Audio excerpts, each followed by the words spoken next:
Greetings! Hi everybody, and thank you for being here on stream. I know I was a few minutes late and I do apologize for that. I was just getting some last minute things thrown together. I am very excited because I did end up finishing that page finally that we worked on in the last two streams, so I will be very happy to show that to you all. I know that everybody kind of had a little part in creating it, so I think that you guys are gonna like, I hope you guys are gonna like how it turned out.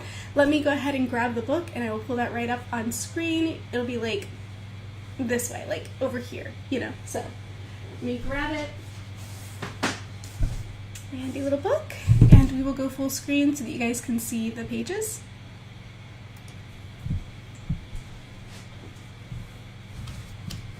Hi Edric, hi Nancy, hello Art by Callie, thank you guys for coming. You guys are the early birds, you're here very early, that's awesome. I am Trash, hello, I'm so glad that you made it. So, of course, we're going to do a quick recap. I'm just going to move my nail polishes out of the way. Did a purple with a little bit of glitter today, so that's a little bit fun. One's already chipping, but it's fine. So obviously our first page, we'll just do a small scroll.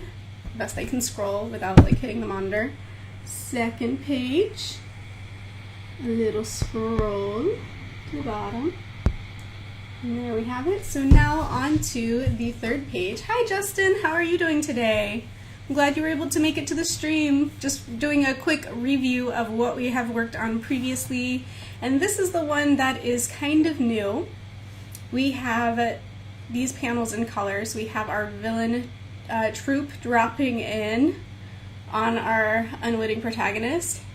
And it's in color now, everybody. And here are those last two panels I promised I would do for you guys off screen. So here they are. We have our Mr. Crumpleton the Muffin Man and Candy Lamity down in the bottom exchanging some text. Not quite sure what those quips are yet. We're gonna have to fill in these speech bubbles, so that will be our first order of business today. So let me go ahead and tilt this as best as I can to include, maybe if I lift it a little bit, we're gonna do a little bit of a workshopping. A lot of bit of workshopping to make this all fit. But I will get us there. It is just an early morning, you guys. You know how it is. 7 a.m., 10 a.m. if you're an East Coaster. I can't do the conversions for other time zones, sorry. So if you have a different time zone, feel free to drop that in the chat and let me know what time it is where you are. You love the muffin. Ah, I'm so glad. Yay!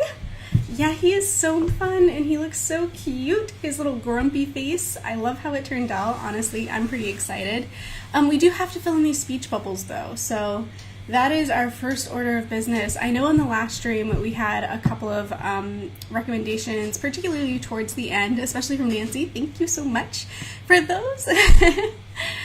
Surprise room tour, right? I know, flipping the camera and everything. You guys got a really good look at my ceiling there for a second.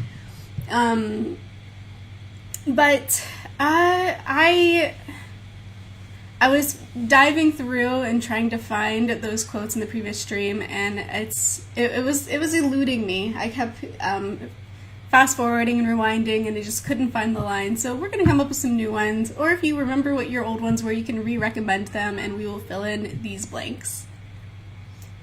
Wonderful, still at work, loving the overtime. That's awesome, Justin. I feel you on that one. I've been doing a crazy amount of overtime lately. It has been wild, to say the least. Hey, Rich, will you get me the energy drink? I'm going to grab, I'm actually going to get an energy drink from Richard, who's going to be amazing and bring me one, because I have not had one. I feel like I barely rolled into the stream on time today. So let me go ahead and come back on screen. Hello. I mean, pigtails and all.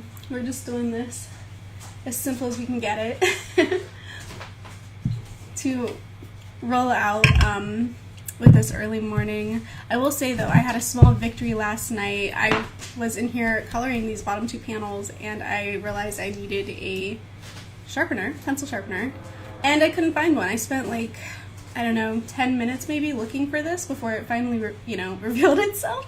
And that's 10 minutes I didn't waste on stream, so I consider that an absolute victory. Now when we need them, we will have them. So I know we were talking before about baking puns, because the entire motive here behind this villainous trope. Love the pigtails. Thank you. My hair is so long, it gets really hard to manage now. Like it's really long. If I hold this out to the side, and it's just become so much work. And waking up at 6 to be ready for stream by 7, there's not a lot of time. It would take me the whole hour just to do my hair if I was going to do it. So, you gotta have those shortcuts, and this is one of those shortcuts. Yeah, so let's take a look here. Do you guys have any questions for me? If anybody needs a recap on what we're doing story-wise, I'm gonna put this down a little bit further on the desk and try to tip this some more. Cross your fingers for me. See if I can do this without. Ah, that works. I think we're framed up nicely now. We can see all the parts. Your hair is down to your hips. Oh my goodness. Yeah, that's a lot of hair. Mine's not quite that long. It's almost that long. It's to like the middle of my, like the back, where the back kind of dips in, Like that's about how long mine is, but I can tell already it's way more effort than it needs to be to get it ready. Sorry about that. I just opened that right next to the microphone. I apologize. That was probably kind of loud.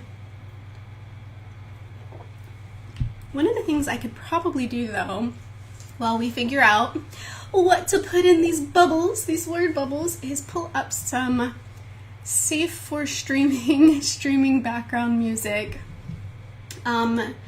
Because I did not have some picked out already.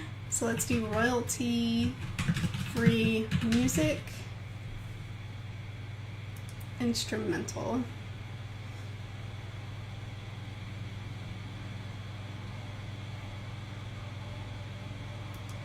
And we'll just put this in the background. Looking for royalty-free. As soon as the ad plays. And oh my goodness, where did my text window go? It is so tiny. My hair used to be to my hips. I remember that. Yeah, you had the longest hair. Your hair is so pretty too. And it's so short now, but like it's cool because now you and Richard have the same hair. He's got some long hair for a man, but it looks good. You guys are rocking it. You're making it look amazing. Because it is amazing. You both kind of have the same hair texture too. So, let's see. Maybe the muffin could say, I'd back off our stuff or something. Yeah, we can definitely, and I think that's small if we can fit those in these windows. So, we're looking at, so there's a 3-part dialogue so far. And what we have is, he says something, they're like one-liner or whatever. And then down here you can do like, or wait a minute, that isn't right, or something like, or maybe like a redo or another line, or like, what was I gonna say kind of thing. And then over here she'd be like, oh, just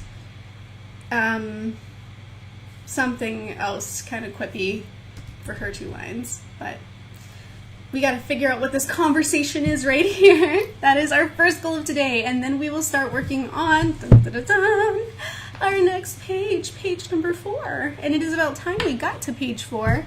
I am very glad that we're moving on to page 4. Not that I don't love this page. I do love this page. This page has action. It has conflict, and it has dialogue. So, I mean, it's a pretty dope page. I'm not gonna lie. Okay, I have an idea. Muffin makes a muffin pun. Candy goes, oh yeah, haha, 'cause you're a muffin. Oh, I love it. Oh yeah, haha, 'cause you're a muffin. That actually would fit here really good. All right, so let me grab my pencil. I'm gonna pencil that part in. We've got how this dialogue ends. Oh yeah, haha. So let's go over here. We'll put O.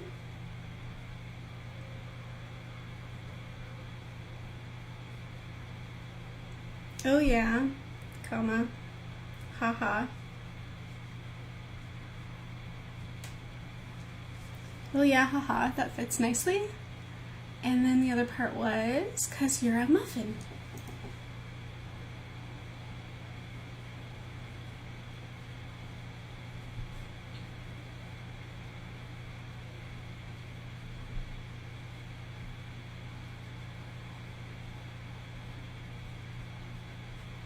And that fits beautifully. I love it. Thank you so much.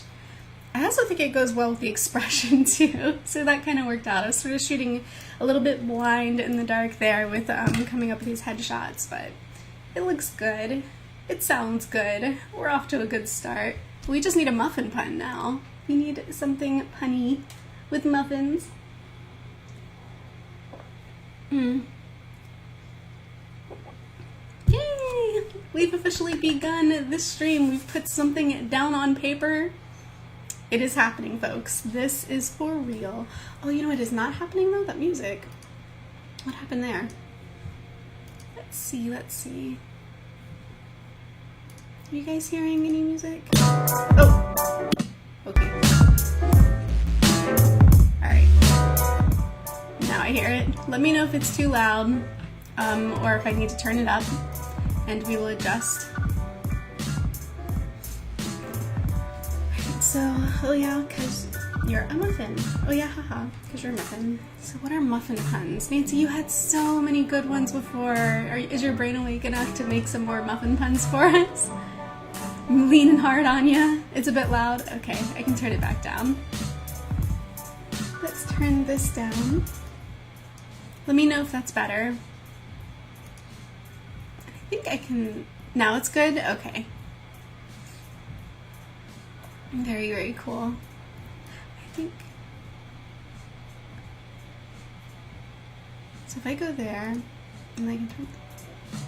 Let me know if that's fine. I adjusted it again, so just let me know if I went too far.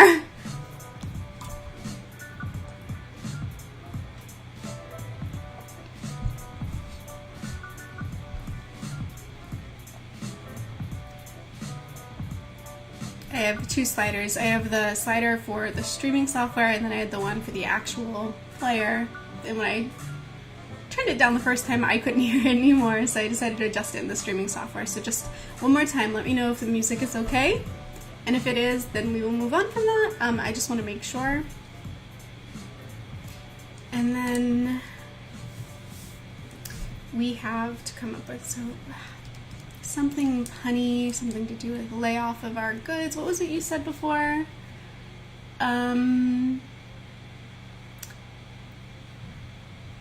Back off of our stuff.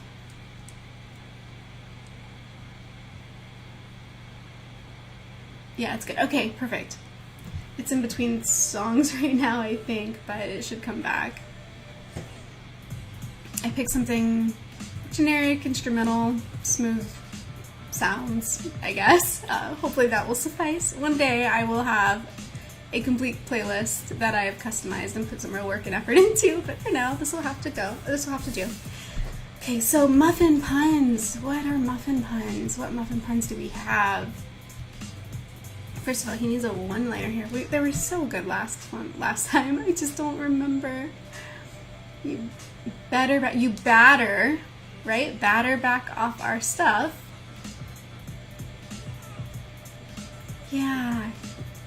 You batter back off our stuff. I remember batter being a part of it.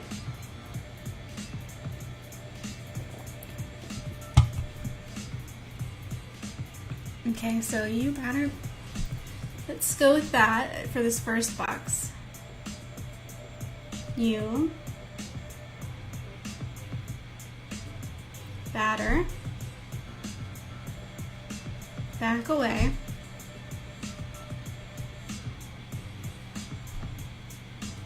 from our spacing. Batter back away from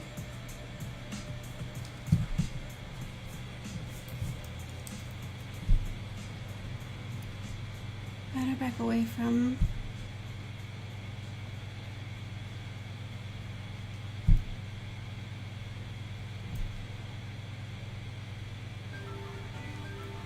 Should we use like another word like spoils? We better back away from our spoils.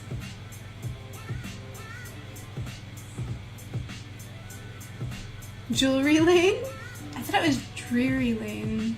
Do you know the muffin man who lives on Dreary Lane? Is it Jewelry Lane? Is that really it? Better back away from our spoils.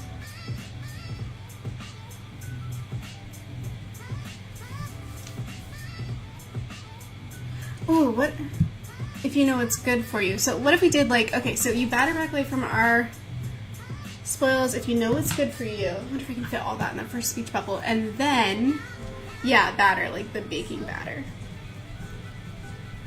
Batter back away if you know what's good for you. Or else I'll call, or something about the man on Drury Lane, the muffin man on Drury Lane. Or I've got it. I know a guy. I know, right? Like, I know a guy on muffin. Or, oh man. Okay, wait, one thought at a time. One thought at a time. You batter back away from our things. I'm gonna put.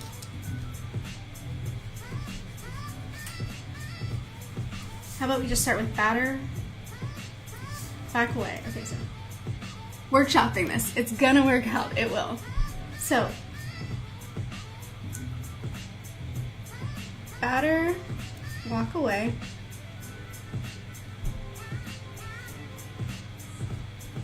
If you know what's good for you.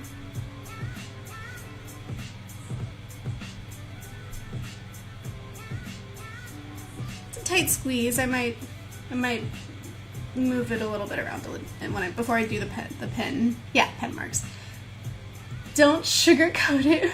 We are gonna beat you. Don't sugarcoat it. Oh, I love it.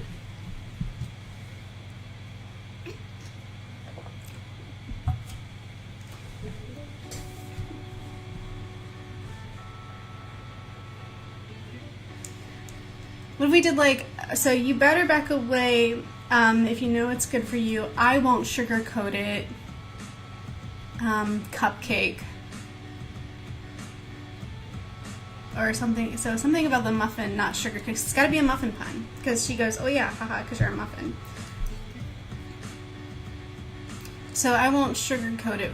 I ain't no cupcake or something like that. Better back away if you know what's good for you.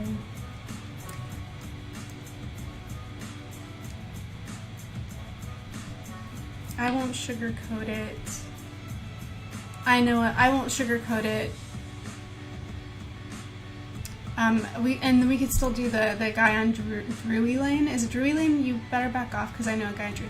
I gotta look this up. I'm gonna find out how do we spell. How does this rhyme go? This nursery rhyme. Do you know the muffin man who lives on Drury? Is it Mulberry Lane? Oh no, there's conflicting sources. Conflicting sources. Who lives on, see, okay, so Wikipedia says Drury Lane, like D-R-U-R-Y. But then I saw another one when I put in the search. But you know what? I'm only seeing Drury Lane and all the search results. So I think we're gonna roll with that. It's gotta be Drury Lane. Okay, so step one, spell checker. Don't make us, okay, hang on. So don't sugarcoat it, we're gonna beat you. Don't make us roll out. Oh, I should have made way more quote marks, that's for sure. Okay, don't sugarcoat. Alright, so I like the sugarcoat thing because he's a muffin. And I also, the muffin man jokes. So, hang on. Better walk away.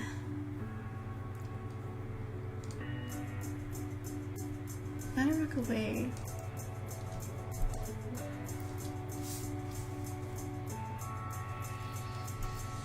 Okay, so let's see what fits here. I won't sugar coat it. I know a guy on Drury Lane.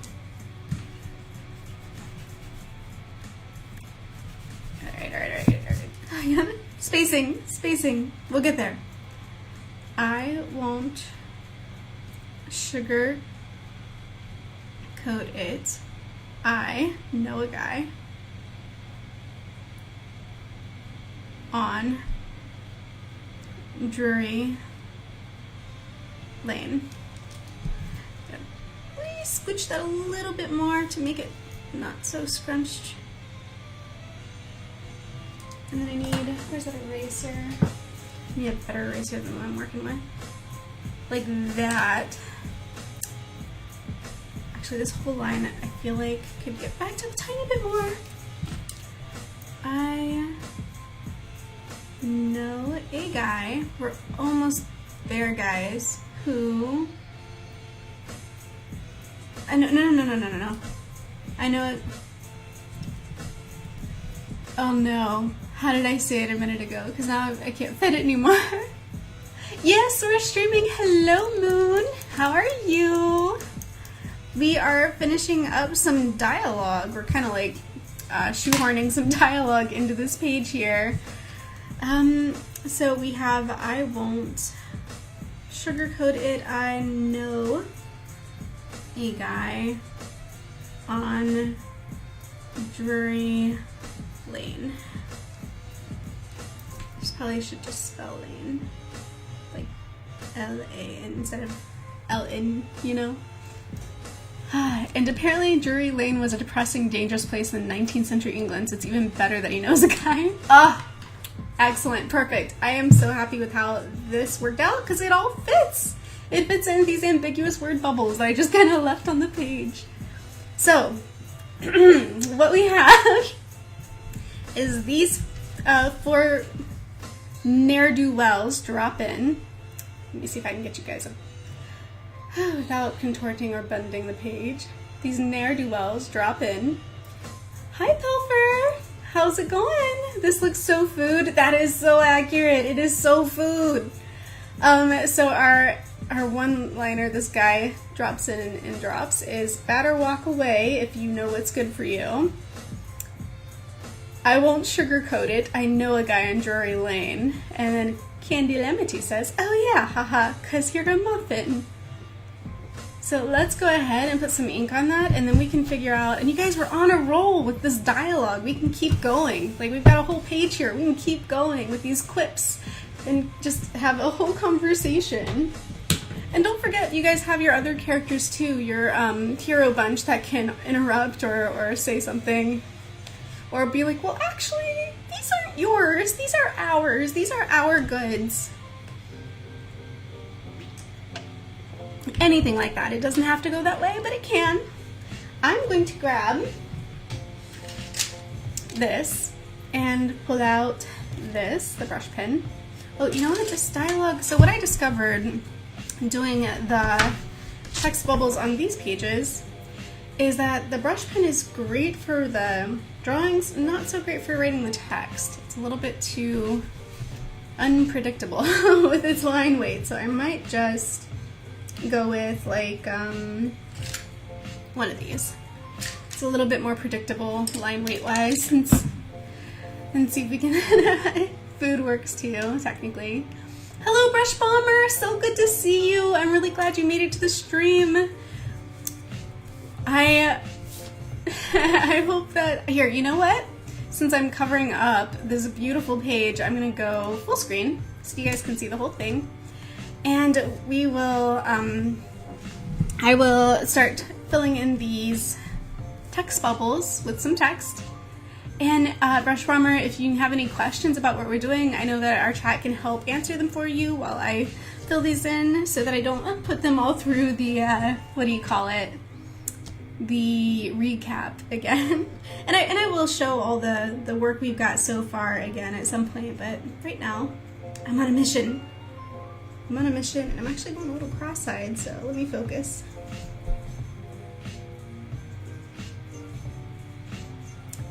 batter. We'll add B-A-T-T. E. R. Whew, I am going a little cross-eyed. I think I added a line there that doesn't go there.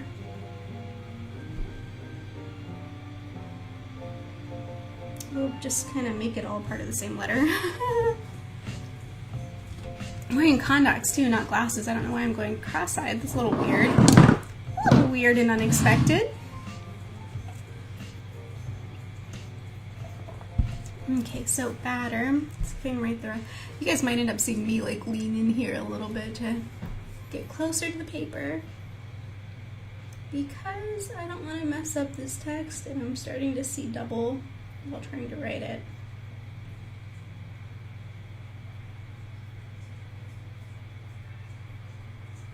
Here we go. Batter, walk. Well, this is a fun sound. Music-wise.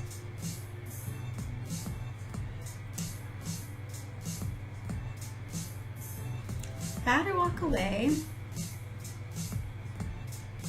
I'm also sort of trying to correct the spacing as I go instead of tracing the pencil exactly. So taking a little bit of risk there.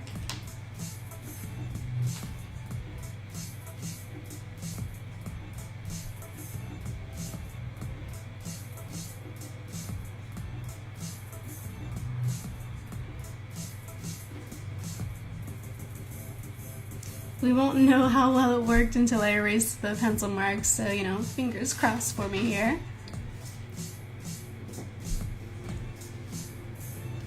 Maybe the know-it-all chase could be like, actually, muffins have very high sugar content. Oh, I could see him not being very happy with that comment.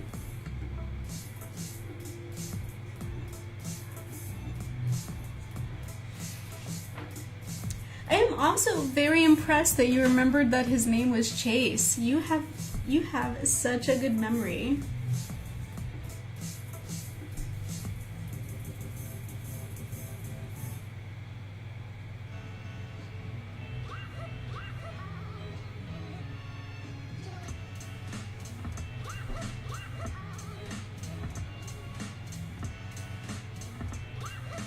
Getting a little close to the edge here. It was not my intention. I think we'll survive. I think that's okay.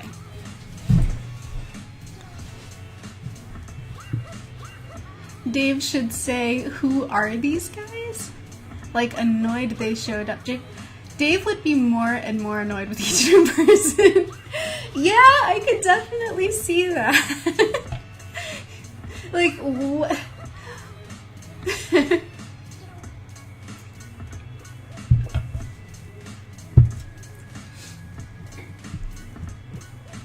Alright, so let's try this one.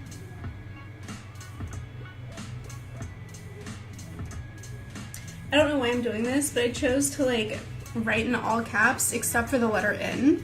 I didn't write the letter N capital, and I didn't do it up here either, so it's all caps except for the letter N.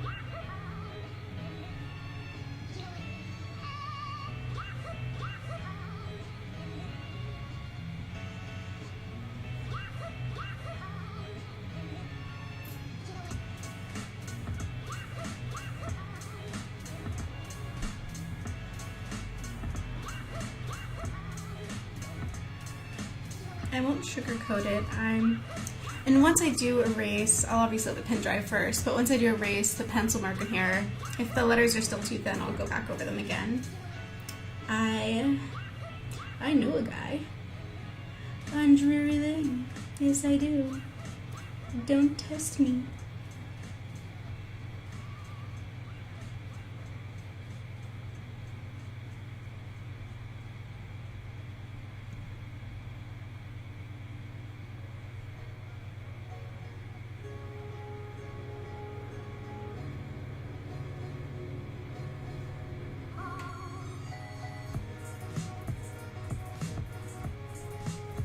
Okay.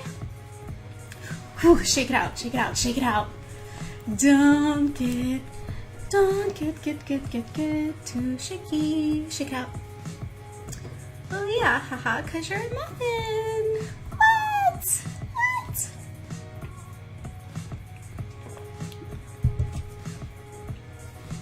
Okay, so I don't want to smear this, right? Like if I do this first bubble first and then I come over here, I just know my hand is gonna smear all of that. So I'm gonna start with this one and then come back to this one.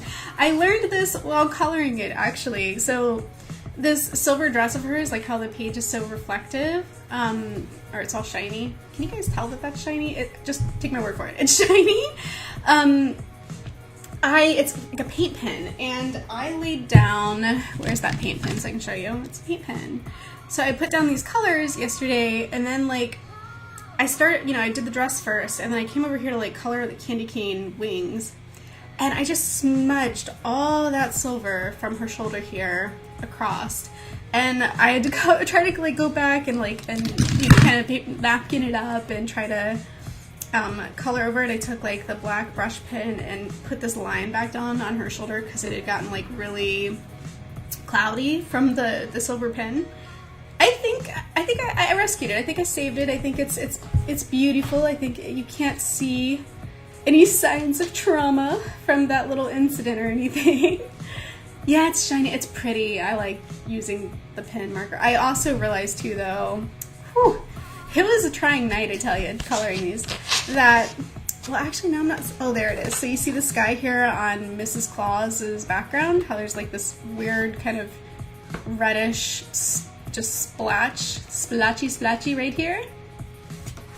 That splatchy is actually these red eyes, because I thought with her hair red and her horns red and her candy cane, and this is a different kind of red from this red, I was like, okay, well, I'll try a paint pen with the red. That way I'll get a really deep color for her eyes and it'll stand out from everything else. But then I realized the hard way not to do that, because it definitely transfers through, and now we have a blotchy red just kind of blur in the sky behind Mrs. Claus here.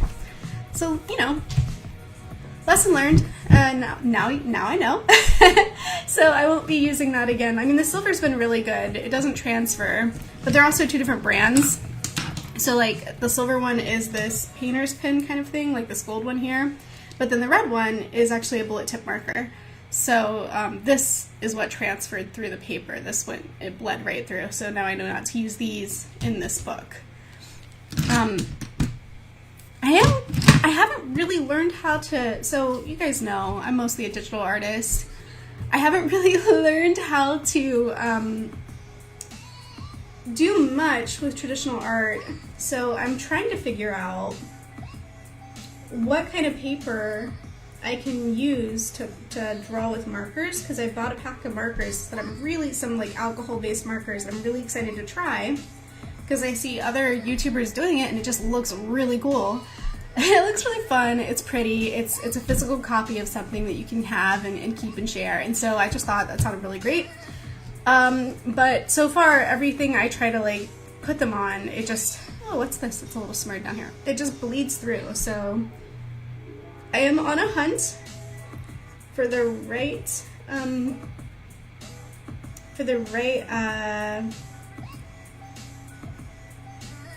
notepad, I guess, to use markers in. They make it look so easy. On like Drawing with Waffles and all those other ones, they just pull out any old notebook and start coloring in it with their markers, and it's like, how does that work? How are you not having the same consequences that I am having with my markers? Oh, thank you so much. Yay! I'm so glad that you think I did a great job and that you think it's very beautiful. Thank you, Callie. Thank you, Brush Bomber. It's fine. That's just a really fast bird flying by. It is. You know what? You nailed it. That is spot on. It is canon. It is a part of the story. It is evident in the page. Pics or it didn't happen. Well, we have pics. The bird was late for art school. There's a talented... They are, man. I waste, so I don't know. It's not waste. Hang on, let me fix that. It is not wasting time. I am studying other artists by watching all their videos because they are amazing.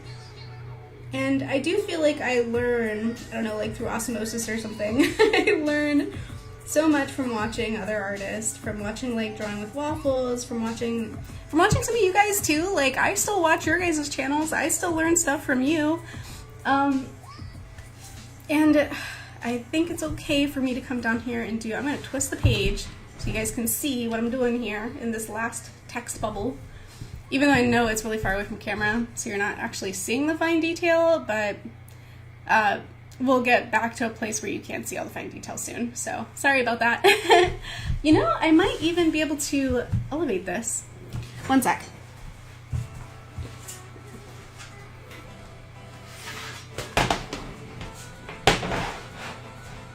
I have an idea. Problem, meet, solution. Problem, meet, solution. Let me put this in here. Oh, look at that. Oh man, I have options now. That is so great. Now you guys can see things close up, or I can remove this and without, you know, fungling my camera up here, you guys will be able to see close and far away. Look at that. I am so proud of me. The bird should become a part of the comic. We'll just randomly smudge him in from time to time. He'll be like the Flash. Another red smudge. Oh, it's just that bird.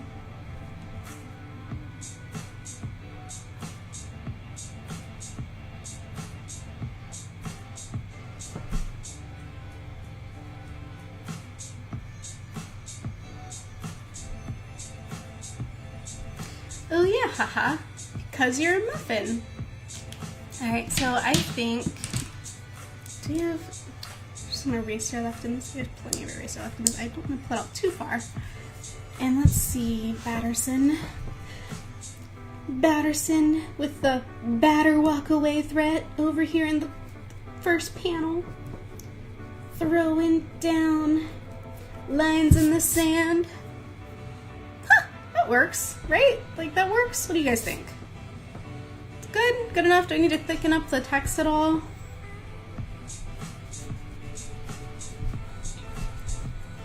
I got a little bit creative with my text bubbles too this time around. Instead of being just a bunch of square boxes like they were in the last 2 pages, I gave it a little bit more shape. Gave it a little more angles, a little more soft edges, just making them a little trapezoidy.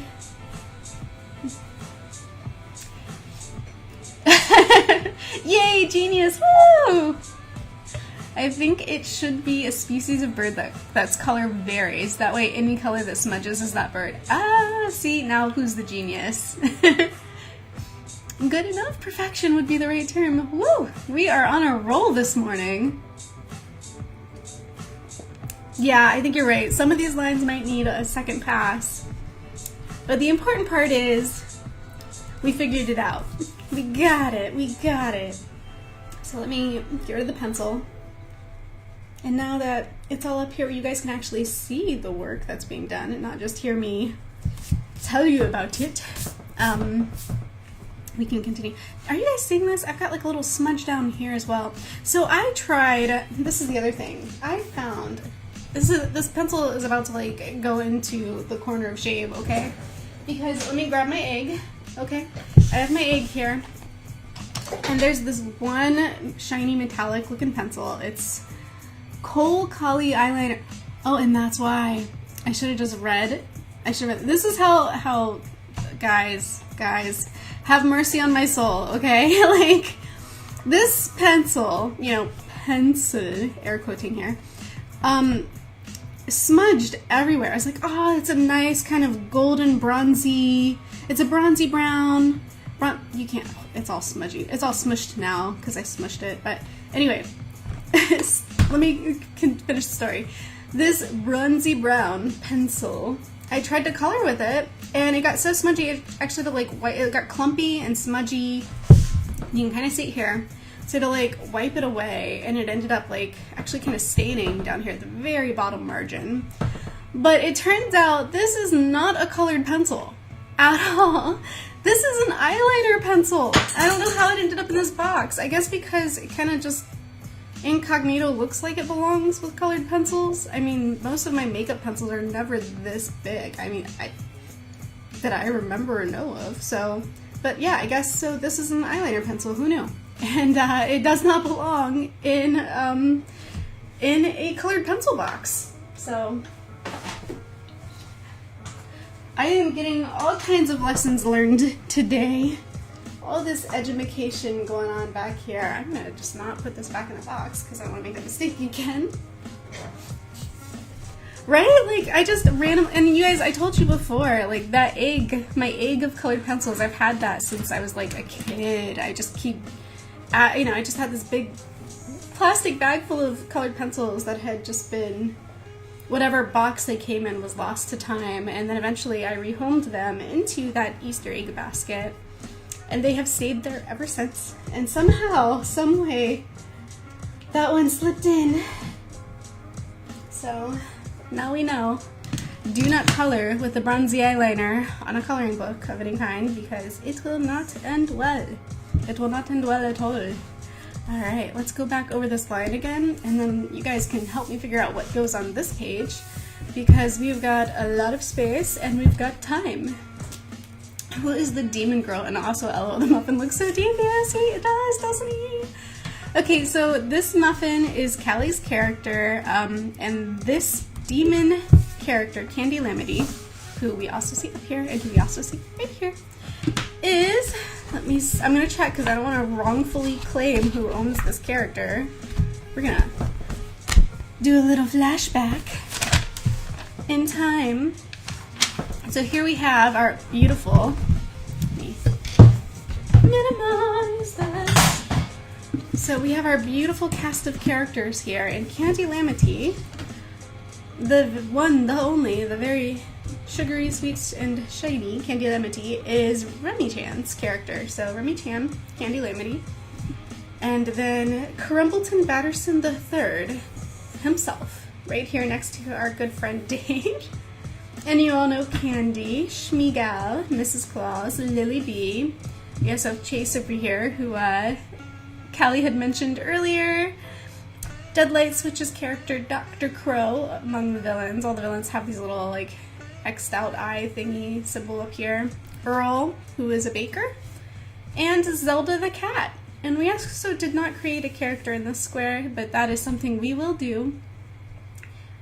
At some point, when the need arises, we have another square available, so we can create another character, you know, when we need one.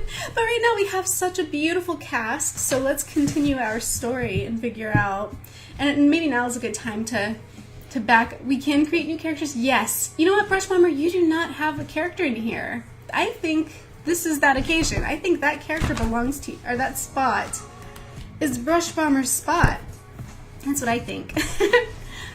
And who else was in here that I saw that I don't think has a character? Scrolling.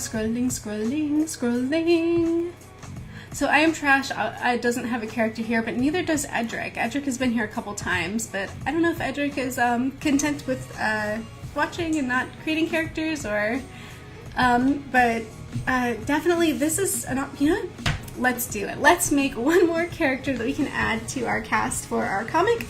And here is your shape, Callie. It is this soft edge diamond shape. If you give me a character that you would like to draw, like that you would like to add to the story, Brush Bomber, we will create that character right here on this page, and then we will add them to our story. So it can be a hero, it can be a villain, it could be a random passerby who's undecided, it could be humanoid or critter or creature of some type. All we have to do is get a little information from you, and we will start adding that character in. And while you figure out what you're going to put in the chat for me to work with for that character creation, I will go ahead and open it up here so we can see where our story has come from and where it is heading. And we have, so it begins. We have this broken down cart in the middle of the street, so ominous. And with this we have Chase, who I had introduced you to a moment ago, Nancy's character, who is carrying all his books because he is a know-it-all. He's over here observing the cart. We have this baker here. Earl, his quote says, "Perhaps it has parts I can use to fix my windmill." A bird's eye view just to get a lay of the land. And then a little rumble here in the ground where Dave pops out. He's got a little bit shiny on here too. Gives a big old stretch, and in front of the cart is our cat Zelda. And as they all converge on this mysterious abandoned cart, so we assume, Dave lays claim, just so everyone knows, this is mine.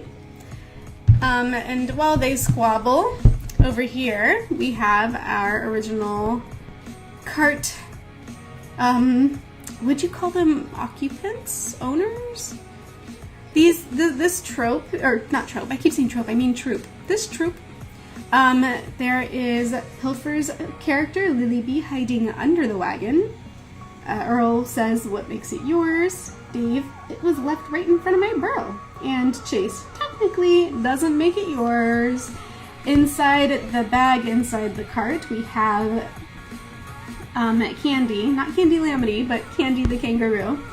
And peeking out from around the tree, Mrs. Claus, and then, well, technically isn't here, Dave's rebuttal. And just as Zelda starts to notice that they're not alone, these fellas come swooping in, just like that, shrimping. And we have Dr. Crow, Candy Lamity, Crumbleton Batterson the Third, and Schmeagal with her hairy legs dropping in. And this beautiful dialogue we just came up with, and I'm so proud of it. It's wonderful. "Batter walk away if you know what's good for you. I won't sugarcoat it. I know a guy on Drury Lane." Oh yeah, haha, 'cause you're a muffin. Right? Right? Cue the applause. I think it's lovely. So yes, Brush Bomber, let me know a little bit about your character, who you would like to be a part of this comic. And while you do that, I will go over Candy Lamity's text to make it a little bit more legible, and it will also elevate this so you guys can see it a little better. And while we do all of these things, if you guys have some ideas, don't feel like you have to wait until we get to the next page to talk about them. Feel free to start pitching ideas now, because the more you tell me, the more I can draw it. I mean, I'm not a mind reader, so I can't draw for you what I don't know you want me to draw for you. It's like that. It do be like that. I do my best, but I'm no mind reader. And then you've got aha. I do find it's kind of interesting. I don't know if anybody else feels this way, but like when we go through here with our blank page and our pencil and we start drawing these pages, and then I roll back in the next stream and I'm like, oh, look at this beautiful, fully colored spread. Aww. It's just like, how did those little scratchy sketches turn into this? And you know what? I don't know. I don't know. It surprises me every time. I'm surprised. Are you surprised? Because I'm surprised.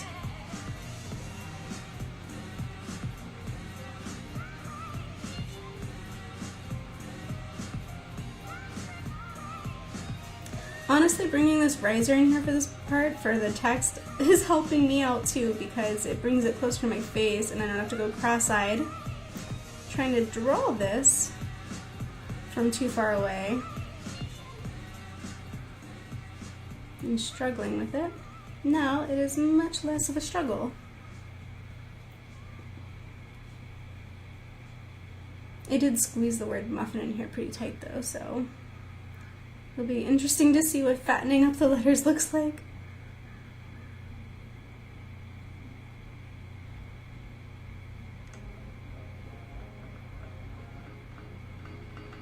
Oh, the word muffin got an actual capital N. I think it might be the only one. Oh, and I went through all that effort to make sure you guys could see it, and then the book was twisted and you couldn't see it. Okay, what have I got here? Okay, so she's a villain. Her name is Mia, and she basically is a little childish and troublemaker. She loves mushrooms, is clumsy, and she can grow, well, mushrooms. Yeah, that's totally okay. So, could anyone do better? No, Mia is perfect, exactly the way you wrote her. She a witch or some magic in the story would be cool. Looks really clean. Thank you. Polished. Yes, a witch, but a very clumsy one.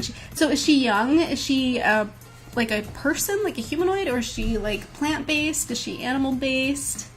These are the things. These are like the hair are bangs, or a pony like a mushroom. So like she could have like a pony like a mushroom. Is that like a little hair bun, kind of like the top of a mushroom?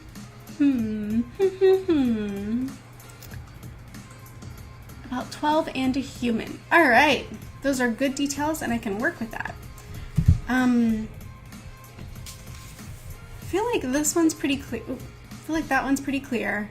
And these two are pretty clear, but this one's not that clear. So I'm going to go over this one once, and then we will draw Mia, who's going to join the party. She's going to be like a little troublemaker, but I have a feeling because she's young and cute, people are just going to be like, oh, that's okay. We don't mind. It's just Mia being Mia. She didn't mean it.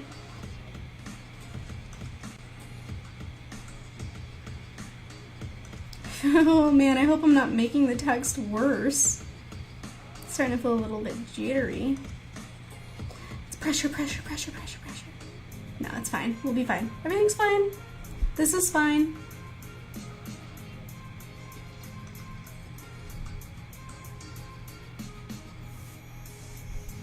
I won't sugarcoat it. I know.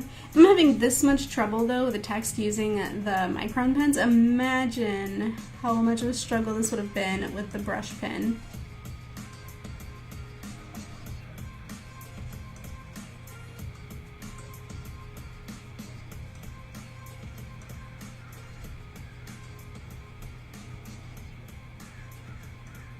I honestly feel like I hear crows outside, and it's just so ominous. And also just makes me think of Dr. Crow. I don't know if you guys can hear, you probably just hear the music, but I hear crowing outside. Might just be normal birds, but that's not what my brain says.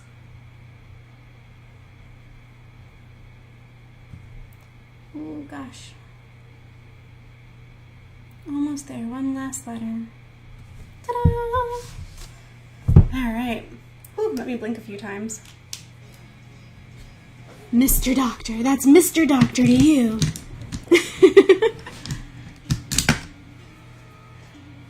Oh, wait a minute, I feel like I missed the whole dialogue here.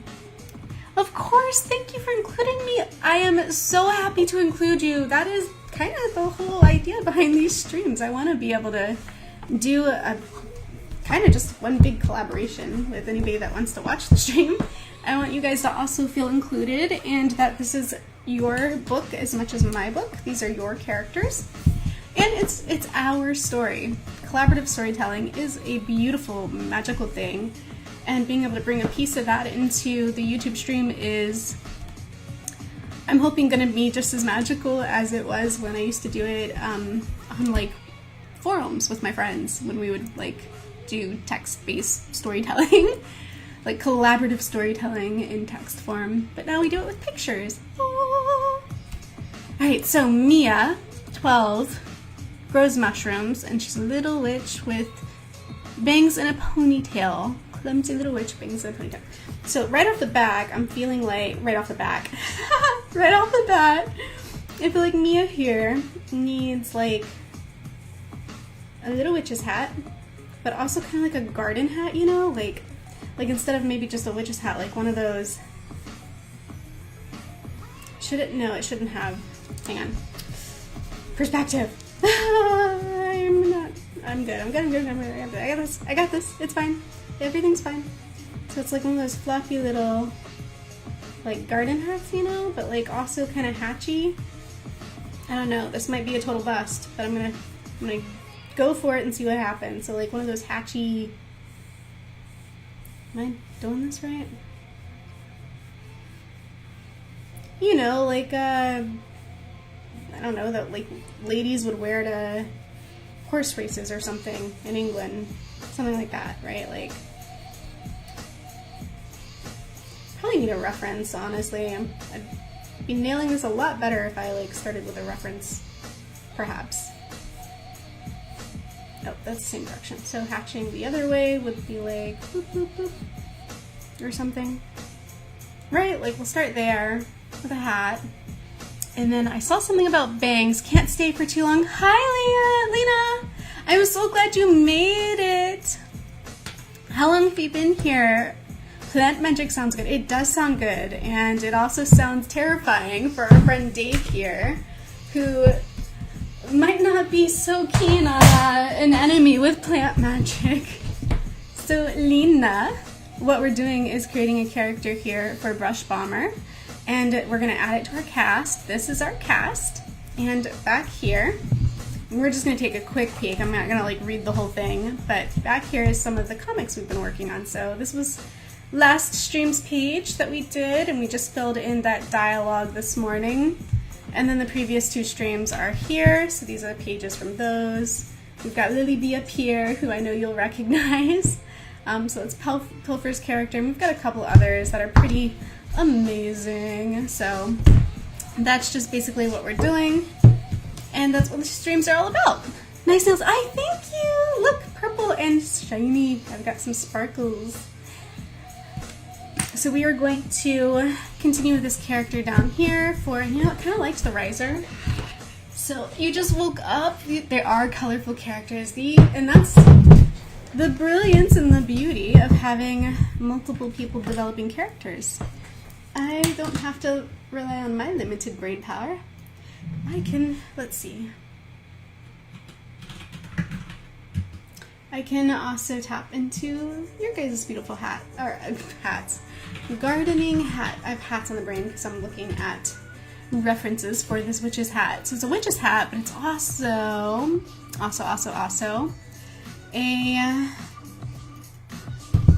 a plant witch hat. So I kind of want to do a little bit of like a hybrid. At least we're gonna give it a go and give Mia here. Yay! I'm so glad. So glad you love Lily B and how she turned out. Such a sweetie. Lily B is such a sweetie.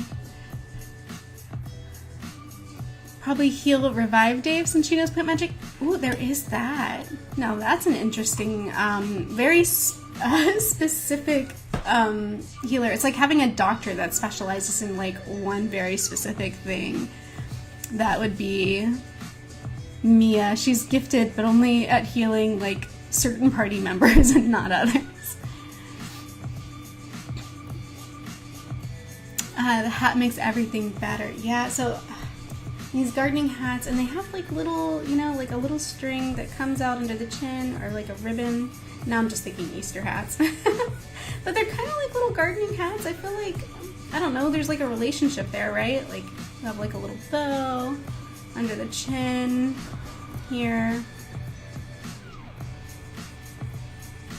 And then it comes up the other side, right? Like,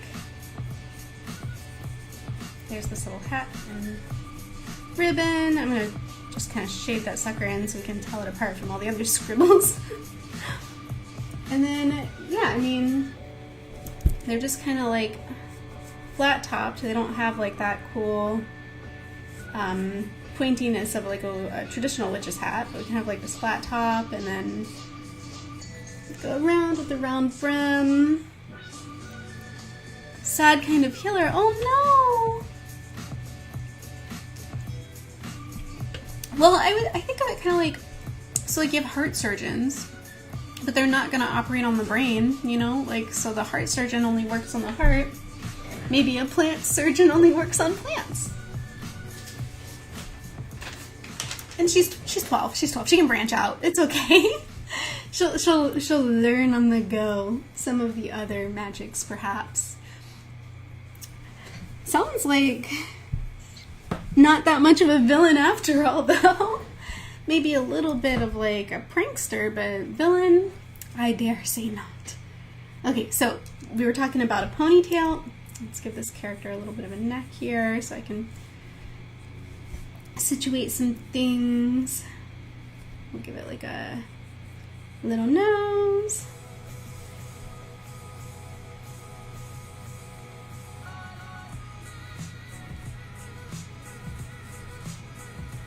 and a mouth and some eyes. So she's 12, so I'm giving her like a younger face. A little bit of a younger face here. And she need, oh wait. Bangs and ponytail. I gotta make sure I remember those. We need space for those.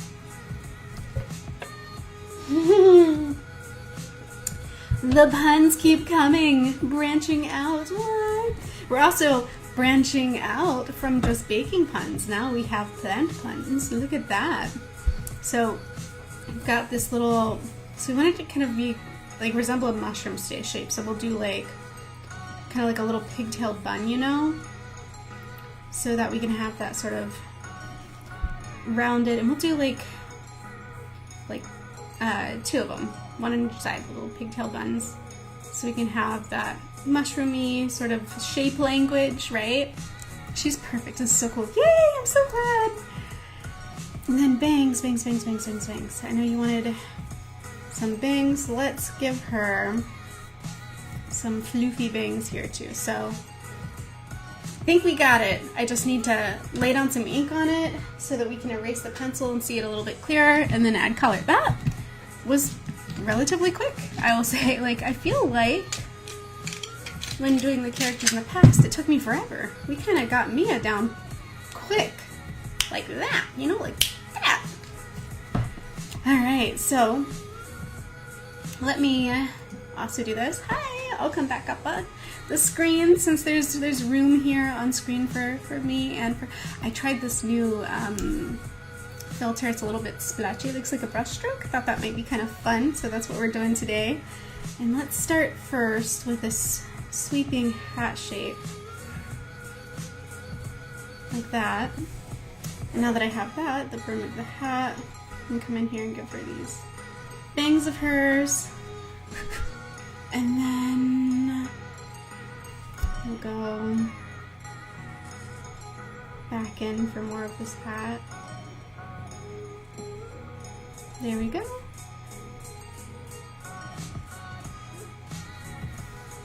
And then let's bring that under the chin here.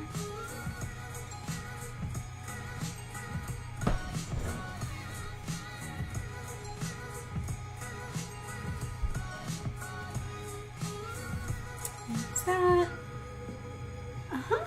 Sounds kind of like a healer. She's learning.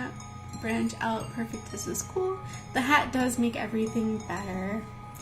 I am so glad that you both could be here. I feel like, Brush Bomber, is this your first time here? It might be. I know you've been on my channel for a very long time, and I've loved all your comments. I appreciate all of your activity. It's been so great.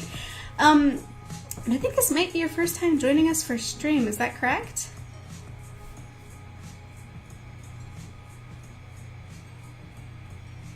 I'll bring this ribbon back up, right along the other side of the face. Give her her cute little nose. And bring all of this way. Oh no, I don't know why I'm getting so wibbly wobbly. It is your first time, yes, and it's Lena's first time too. I'm so glad to have you guys here. Lena, next stream we'll have to create a character for you as well. I know you said you can't stay long today, but we'll make time for it, okay? We'll get to it, just maybe not today, but we'll get back to it and we'll get you a character in the book as well.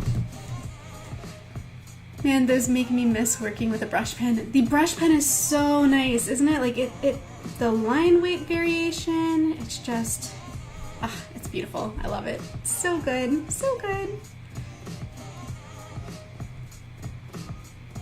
So I don't know what it is I'm doing here exactly with all the wibbly wobbly that's happening in my hands. I would say it's the caffeine, but I only just started, like, I did an energy drink. I came prepared for today, but I haven't had that much of it yet, so I'm not really quite sure why exactly my hands would be so shaky. It seems too early for the shaky. Let's go ahead and put in here these little hair buns, because yes, because heck yeah, heckin' yeah. We've got to have our little pigtail buns, because they're cute. And we've got this nice little hair up here, just being cute, little bangs like they are. And then the brim of the hat, of course, circling back around because it's a big old floppy hat. There might be too many tangents right up here, I'm not gonna lie. Might have created too many. But we'll erase the lines and see what we got. She needs eye. How do I do the eyes though? Yeah, it's so fast working this since you don't have to switch off pens. Also, like how thick the lines can get without thinking too much about it. So true. So true. And let's drop in some irises for her. Also, you know, knock on wood, hopefully I'm not about to prove myself wrong here, but I feel like the last couple times we did this, the pen dried like instantly, so I was able to just go back in here and erase without having to worry about smudging, which can be kind of dangerous with some other pens. You gotta be like kind of careful. You end up with a lot of wet ink just kind of smeared around. Alright, so here is our lovely little garden witch, Mia. And honestly, I still think we need like this hat shape, like these lines, these like, you know?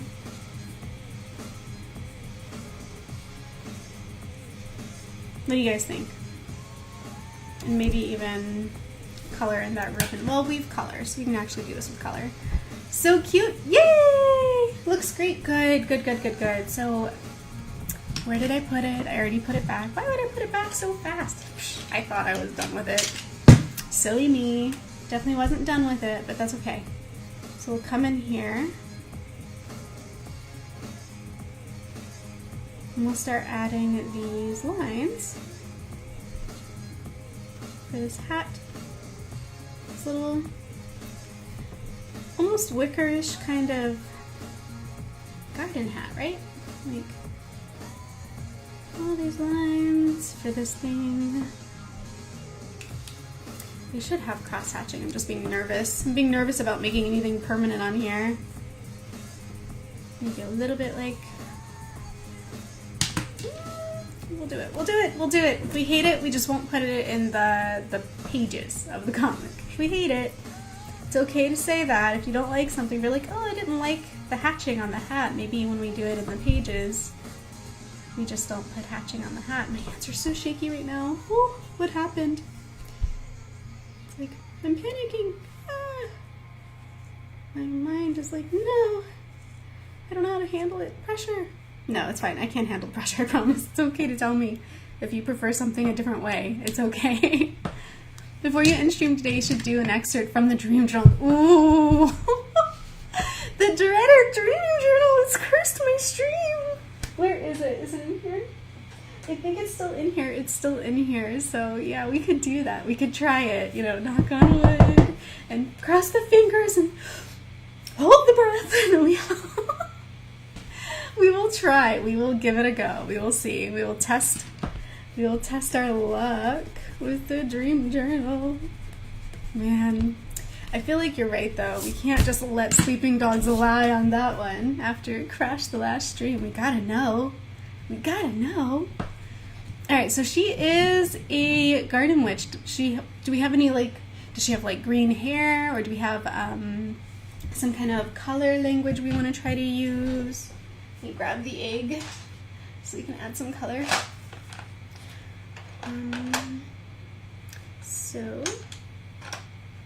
And also skin tones. We have like such variety of skin tones. Don't feel confined to any specific color. We've got like violet skin over. Oh, you can't see it, Candyland. Oh, right, because we're zoomed in with the riser. So we have like Candy Lamity over here with her lavender skin, Shmigal over here with her gray skin. We have Lily B with pink, and we've got Dr. Crow over here with his black feathers, and Chase is fair-skinned. Mrs. Claus is very ruby red in the face. You choose. I'm sure it will look great. Okay. Really? With all the colors? Okay, well, I'm thinking green for the hair, although we do have a lot of green in our background. I just don't want her to blend in with the grass and the trees, though. I think we've done pretty good. I think we're pretty safe on standout color. I just don't want, just as long as it's not like this yellow-green that I've been using for grass, because that's been in the background a lot. Peach skin, rosy cheeks.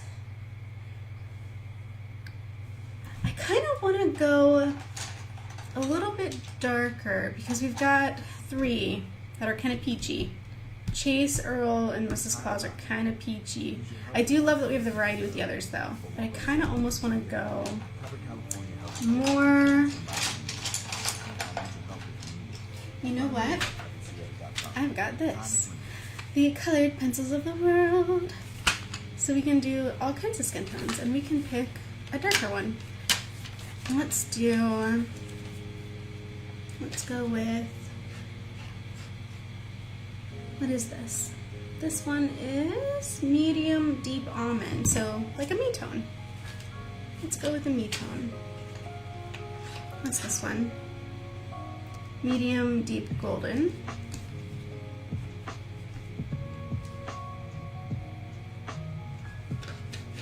And we also have kind of a rusty red. Deep rose. Oh yeah, that sounds pretty. Deep rose. Skin tones are the most important colors ever. With green eyes, yes! Green eyes. Ooh, and green hair. I'm still into the green hair thing. I'm not gonna lie, I'm still kind of pushing for the green hair. What about, so you're saying like a sea green, right? Did I see that? Like olive green, you said olive green. So here's peppermint. Peppermint's a good color for a garden witch, right?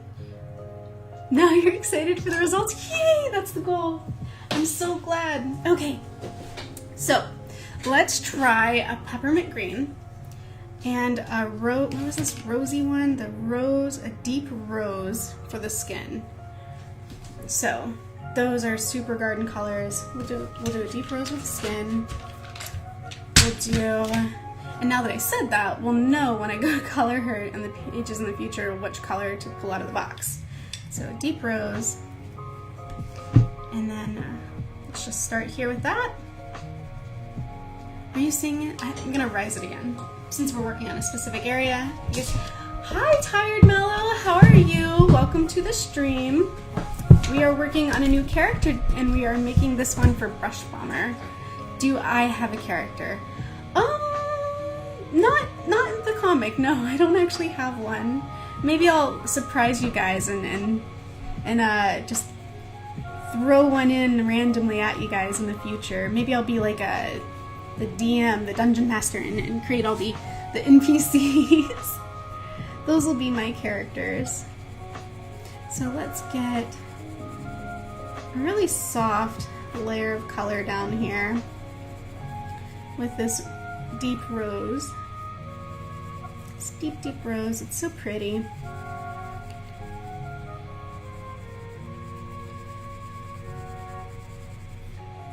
And we'll give her mint green eyes and mint green hair.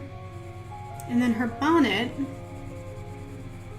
we'll see what's compatible with her bonnet. You know what I feel like I forgot to do here? Nope, I didn't, it's fine.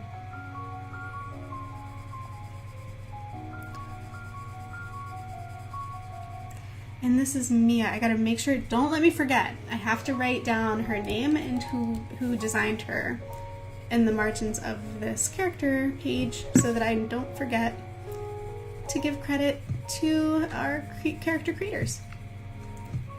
And then if we have questions about what a character would or wouldn't do in the comic, we know who to ask. So let's get some color in her, and we still have to figure out what's happening in the next page. We've got a whole page that is just blank and waiting to find out what we're gonna do about this like ambush, right? Like that's basically what it is. It's pretty much an ambush now. You want to draw too? Yes! You should draw too. Let's do like some, like a study group, but like just drawing, people drawing. And we can just be like a drawing group. All draw together. And then let me get a little bit more under the chin, right? Because it's going to be a little bit higher values because it's a little bit more in shadow. And then this minty green, oh, it's just going to glow. I feel like this color is just going to pop off the page. It is glowing already. Man. Yeah, I gotta say I'm really happy with these color choices.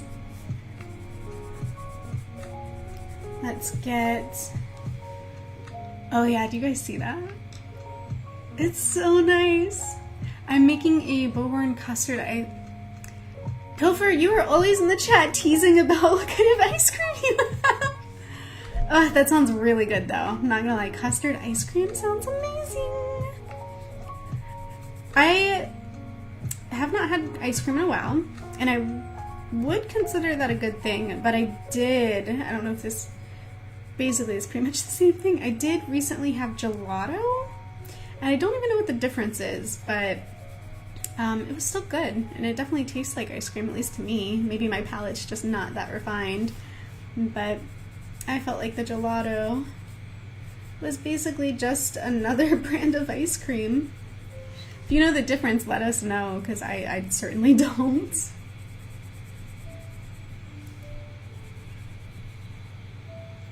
Flippin' floppin', love that. Flippity flop, floppy floppin'. Oh man, this color combination, it is so pleasing. I'm so happy with it. So then, like, man. So now we gotta think about this hat and this. So they're usually usually naturey tones. They're browns or they're yellows. And green. We could do a yellow. What do you guys think? A yellow? I feel like a yellow would work. I keep saying yellow. If I keep saying yellow, will you guys also say yellow? It is. It's great for a garden witch. It definitely, in the mint specific green, I feel will definitely help her stand out from the background if I'm adding, like, because it's very much like they're out in nature right now, at least so far. A lot of trees, bushes, grass, that kind of stuff. But this color is definitely gonna just pop out from the other greens I've been using. Yellow or purple. Ooh, purple. Ooh. That could be pretty too. We'll grab the egg. So we have some pink. Let's say an orange as well in consideration, because orange and green can be kind of nice together too. We'll throw in that yellow. And let's grab, here we go. And let's grab, what is this? Magenta? Magenta. Like this? Nancy? Favorite ice cream? I feel like that changes. For me, I changed my mind about my favorites ice cream all the time. So what if we did, I'm retiring these two colors. I'm keeping the yellow and magenta. And right now, and it might just be because I have mint on the brain, I'm gonna say mint chocolate chip, because that sounds amazing. And also looking at this minty green is making me wish I had a bowl of mint chocolate chip.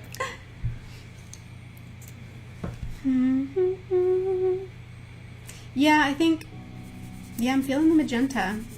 So we're gonna go with a purpley color.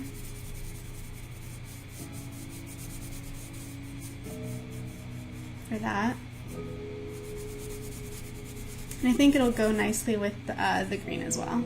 I'll come back later. Okay, I'll see you later, Brush Bomber. I'm so glad that you're giving us Mia to add to our story.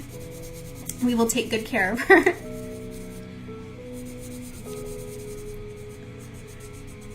And then, speaking of story, we still have, and I know you gave me, so Callie, you still here?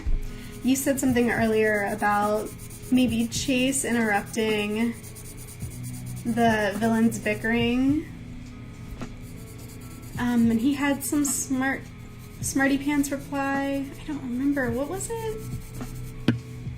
There was something there. I remember there was definitely something there with that one. Let's bring this same color down. I'm going to put this yellow away too. I don't know why I'm still holding the yellow. I love the purple and green. Yes, the purple and green is just so beautiful. Such a great combination. I have an OC. Nancy will recognize this character, Caitlyn, my steampunk pirate, whose color palette is purple and green. And a little bit of pink. There's a little pink as well. Purple, green, and pink. And she has been around since 2011. So she's one of my older OCs. I won't say my oldest, but definitely one of my longest surviving characters who's actually had use and purpose and kind of like a life in general. In addition to, let's dabble some of this on the face as well. We can give her a little bit of sun on those cheeks. I know the hat should have protected her from that, but we'll just add a little bit anyway. Maybe she didn't wear it all the time. Maybe sometimes she had a little bit of running about in the sun without her hat on. So we'll just... Oh, and ponytail. Can't forget that. There we go. We have ourselves a Mia. Mia in magenta. And let's go ahead and add text. Okay. So this one is Mia. And this pen is writing kind of poorly. Let's pick a different one. She said that Chase could say, actually, muffins have a heart. That's correct. That's exactly what she said. Chase. Mia from Brush Bomber. Let's put Brush Bomber on this side here, and that one is done. We got a new character today, guys. I'm feeling pretty good about that. Let's take a look at our lovely Mia. And now, I went too far. Let's back it up. Okay, we are back here in full. So, let's take a look at this page and see what we want to turn it into. So we've got all this space here. And we've got a smart remark from... Actually, muffins have a higher sugar content. You could even have a few shots of people just looking confused and Dave saying, "Who are you guys?" Yeah, I feel like Dave's got to be the one to kind of break the ice there and just be like, okay, enough with the nonsense. What's going on? You guys come knocking on my door at my burrow to argue about my things. We could just have like one of the actual cart owners cough or something and be like, our things. Why do I have these colors here? Right, this one goes back in this box. Alright, so then I guess the hard part is figuring out what comes first. Put that mint back in that box. Yay, Mia! Okay, let's break into this then. So, first things first, we have better walk away if you know what's good for you. I won't sugarcoat it. I know a guy on Tory Lane. Oh yeah, haha, because you're a muffin. Ooh, what if we had, I'm still thinking about quibbing, I feel like there's got to be a little bit more bickering. What if we had Dr. Crow up here going enough squawking, right? Because he's a bird. Is that too cheesy? To be like, enough squawking.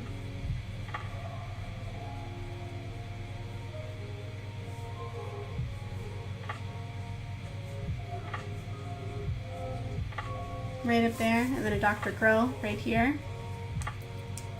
The bakers can be like, what a cute muffin, who burned you? Aww. Man, you are just on fire with the puns. I'm so glad you're here. I feel like that would be like, so our bakers though, that's Mrs. Claus and Earl. Yeah, I could definitely, I feel like that's, now I just want to make little one-offs, you know, like little, for funsies. One shots and 2 shots. That would be really cute. Okay, so we have like, yeah, I'm just gonna roll with it, guys. I'm gonna put, this frame belongs to Dr. Crow, and he's gonna be like enough squawking. And then over here,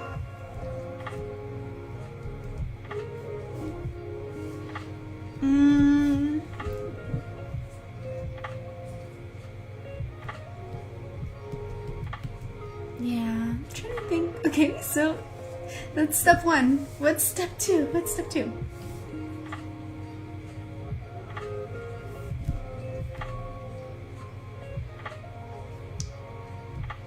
So I feel like, so we, first of all, let's look at the hand we've been dealt. We have this massive, massive panel right here in the middle. I think, so Nancy, to your point where we could have, was it you that said having like, just a moment where everybody's just sort of staring at each other? I feel like this would be the scene, right? Where we can see everybody and kind of where they are. I keep having to like move around because I have to sit on my feet. I guess I should put on some socks. My feet are cold. Bakers can be Dave in the right saying, who are you? Yeah. Okay. All right. Got this. So we have this large panel, which is just going to be sort of like a collective dot with everybody, right? But then we need the shot to sort of, so what do we got here? We have places, everybody. Placement. Whoosh. I feel like, okay, we gotta draw this one first because kind of gotta establish where everybody is because it's such a big scene now. Such a big scene full of things. I know it's like been kind of simple, but also kind of not. Like back here we had this overhead bird's eye view to sort of establish that we had Chase, Earl, Dave, and Zelda here, the 4 of them surrounding the cart. And then here we have under the cart, in the cart, you know, in the cart, behind the tree. And then these guys swooping in. We still see that, got the little ears pointing out here, so we've still got candy in the sack. But then this guy's landing on the front. And then these guys are just kind of dropping in next to him. So that sort of gives us a little spatial awareness there. The fully colored page together looks so pretty. Thank you! Should I get a burger or a BLT for lunch? Maybe buffalo wings. I'm so hungry. For me, I think the BLT sounds way good, but maybe it's just because I've had too many burgers lately. Get whatever you want. Whatever's gonna make your tummy the happiest. So, Nancy, wings for sure. Yeah, I know if Rich were here, he would vote wings for sure. So I guess that's 2 for wings. The color, man, I have no experience really. I don't know what I'm doing. I'm just sort of winging it, and I'm really happy too with the colors coming out. I'm like just using colored pencils. But I don't know how to use colored pencils. I'm definitely not like a professional. Making it up as I go, figuring it out as I go. Okay, so I guess we need to think of an angle, like a camera angle. BLT place is so good. Yeah, that sounds really good. And I think I have the ingredients. I could go make that after the stream. I might make that too when this is over. It's sounding really good. Thanks for helping me figure out lunch, Pilfer. Let's see. Alright, so angle-wise, what So I'm thinking we need to establish, so I'm thinking maybe like an isometric 3/4 down, like at a little bit of a high angle, but not complete bird's eye, not like flat high angle, like a tilted. Oh, that looks flat, tilted like this. So like, let me see, let me get my brain in here, because I'm thinking if I can get the cart like that, then we can still see enough of all the people. Am I making sense? Maybe I should just start drawing. So yeah, let's say the cart. No, it's a cart. The cart is like this, right? But I want to move it over. So let's do that, because I need the... Also, what if I tilt it a little bit too? Because I need room in the front end. So I'm thinking there's not much happening behind the cart. So I'm going to put that under this, since there's such a deep, like, overlap here. So we'll put the back of the cart here towards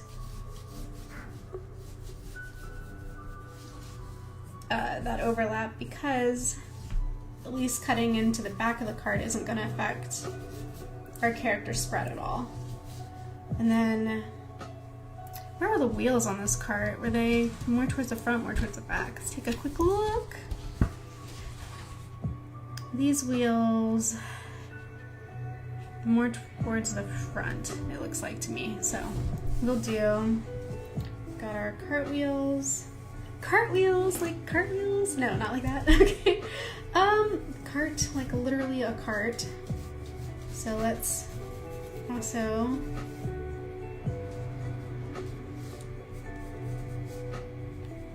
and this cart I'm thinking is laying kind of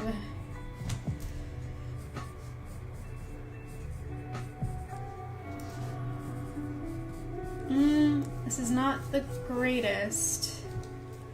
Let's lighten that up a bit. Or like completely. It's not great. I might need... This is one of those moments where like a reference would be amazing. Let me see, what are you guys suggesting? The BLT, that's what you're suggesting. Okay. I got this. Okay. So I just need to think. We need a really, really strong angle for this cart. And then if I can just get that, so I am going to go over here and poke around in Google really quick.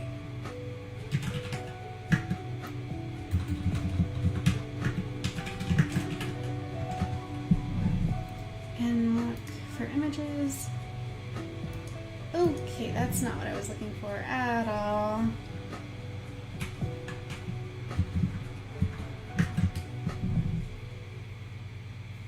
That's what I'm looking for. Man, okay. So I'm going to show you guys kind of what I had in mind when I drew this. And I do want you guys to bear in mind when I drew this. I don't know why it's like so small. Let me make it bigger. When I initially drew this, the card on the first 2 pages, I did not look at a reference, okay? So this stuff you're seeing now is kind of like what I had in mind, but I did not know what I was actually drawing, and I didn't reference it at all. So the idea being like the horses got away, but like they were originally attached to this thing here, this like yoke, but I've been drawing it as if it was attached to up here, not down here. So I guess in that sense I've kind of been messing up. Yeah, it looks like the... I think this is called a yoke, I'm not sure, but like we'll call it that. The yoke of the pulley system or whatever actually attaches to the axle under here with the wheels, so I've been doing that all wrong. But in simple terms, this is kind of what I was trying to draw all along, was like this. So now I just need a good angle so I can get everybody back on back in the scene together. It's kind of been a little bit tricky to figure out. I think if we do, let's see, I wish I had this in reverse. If I could reverse this, maybe if my brain can just reverse it for us and face the yoke the other way on the page. So let's go back to the page. On the page. Like if I could face that way, just point the yoke, I can do that. I can do that. I can mentally bend space and time and make this picture spin itself 180 degrees in my brain. All right, let's do this. I spin this 180 degrees in my brain. It's fine. Okay, here goes. All right, so we have, this cart is at like this kind of an angle. And I'm gonna do like this. Right, like, ooh, need a wheel.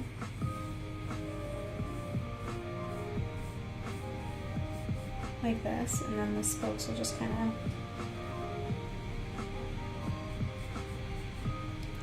do some business like this or something, right? And then close the wagon like that. Oh man, I'm really feeling like already it's starting to look so much better, even though I'm just drawing kind of a cube. It's kind of a cube at this point. So my question now is, do I stay consistent with how I drew it before, where the yoke was all up here at the top of the cart, even though that makes no sense because when the animal turns, it should have been attached to the axle so the wheels could turn. Why didn't I think of this sooner? Consistency for the sake of consistency, or do I correct what was mechanically wrong with this from the start? Whoosh! Decisions, friends, decisions. Why is it gonna be so hard? Why is it gotta be so hard? And we've got like the different boards, right? Because it's a wooden cart.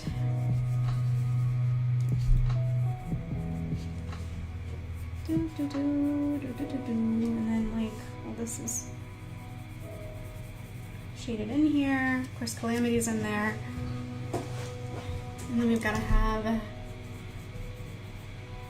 this board out here that holds the whole thing together with this part that sort of, I'll do like a middle ground, you know, like I'll kind of sort of angle it up towards the top again, but really we're correcting it and we're putting it, it can do like a, sort of like a, it can be one of those ones that sort of like goes, like has a bend in it.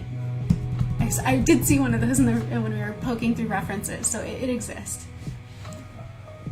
The witches, the bakers chase. You can do a shot of the taller people standing together, confused. Oh, looks so amazing. Thank you. It's tricky stuff. It's so tricky. In fact, it's also so short. It needs to be longer. This part needs to like, whew, we're just gonna bend space and time again real quick and do what we can here with these parts. That's a little better.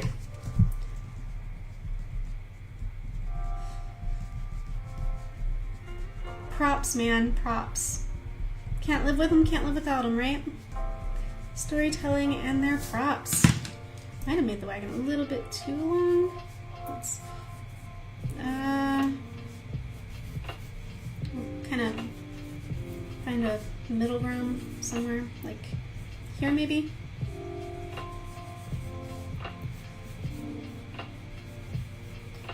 And then we'll drag these out like, yeah. Like, yeah. Okay, cool. And then this, a little bit of an 3D kind of blocky edge there.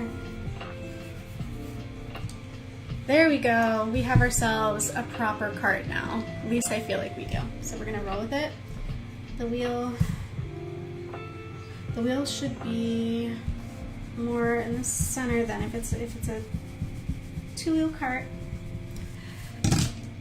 Speaking of the difficulties of drawing props, I know that most of you also draw quite a lot. Some of you have your own stories that you illustrate. Do you have any secrets of the trade, secret sauce, or like, do you want to just kind of talk about your experiences a little bit with this tremendous ordeal of trying to create, draw properly? Like, we get so used to, at least I do, I get so used to drawing faces and people and things like that, that's like familiar, and that, like, I know what that looks like, right? I know what that should look like. But then you come in and you do something like this, and you end up not knowing what you're doing should look like, and it's just a little bit confusing.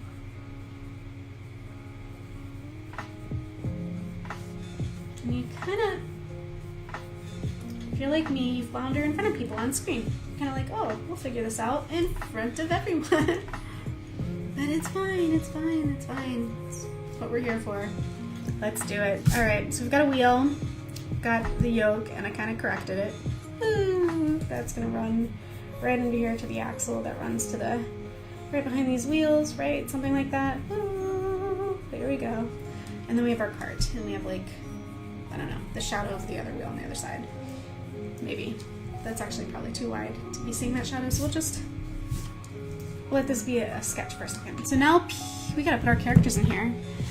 I tend to have trouble with my shading gradient, so the lighting isn't consistent. Yeah, I find sketching from memory to be challenging. That is also so true. You know, it's kind of weird to me that that this concept of references are bad, or that you're somehow a fake artist if you use references, has perpetuated for so long, because that never really made sense to me. Like, I feel for the people who've been shamed into not using references, because that's really just robbing them of a really great growth opportunity. And I can't believe that there are people out there who really believe that and also impose that belief on others. Like, not everything has to come from memory. Our best work is going to be when we're referencing something, and, you know, like, our brains aren't able to capture perfect detail. Most of us, like, we don't have that photographic memory. We're not going to get perfect detail from memory. I know all these secrets. Share your secrets. Share with the rest of the class. But yeah, no, it's just, it's highway robbery, if you ask me, for anybody that has shamed or pressured another artist out of using references. They have stolen valuable time from that other artist, and I think that is just so shameful. Not the references. The references aren't shameful. The taking references away from people, that's what's shameful.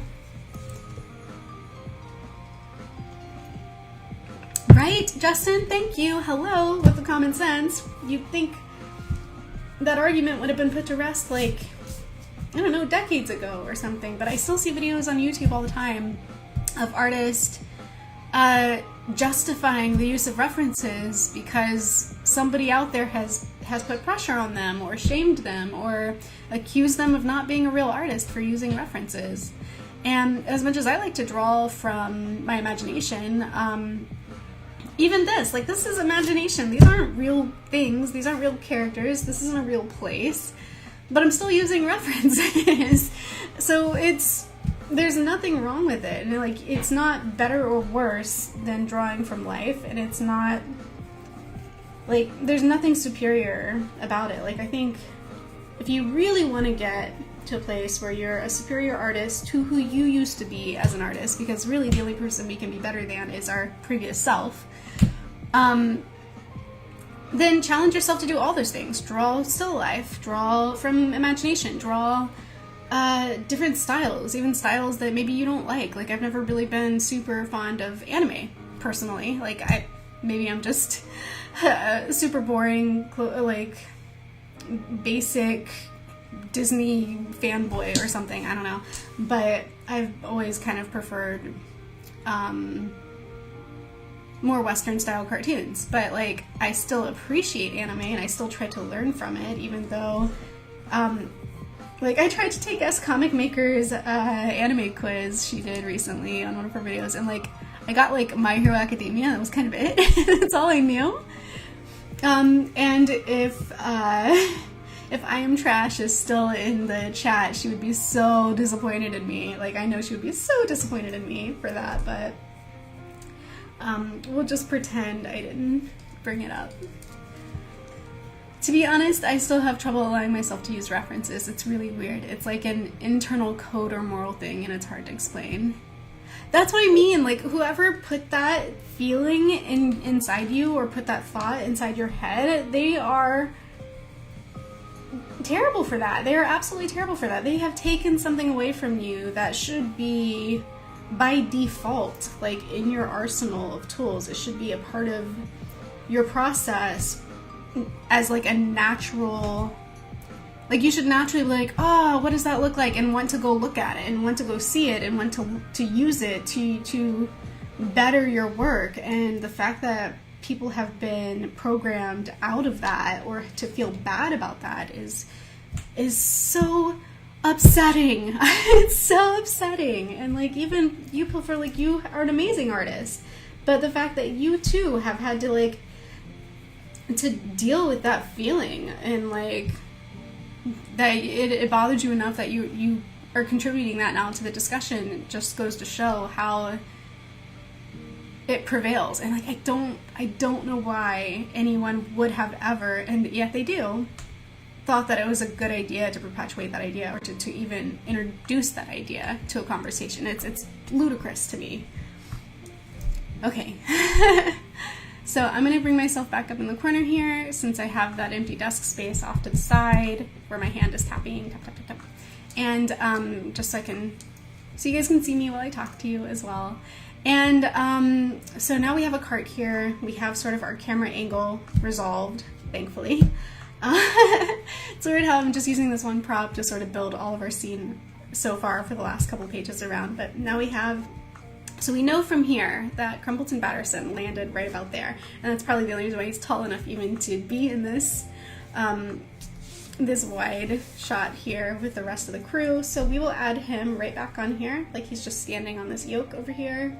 So we've got his little torso here with his little muffin wrapper. And actually, let's make it a little taller and put his legs on there first, so we can get his silhouette separated from the cart itself, so we're not putting him at any kind of a disadvantage as far as visibility goes.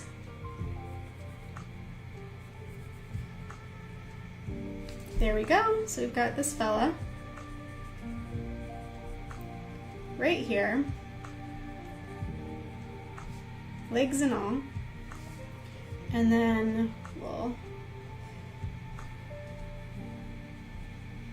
put that face in there.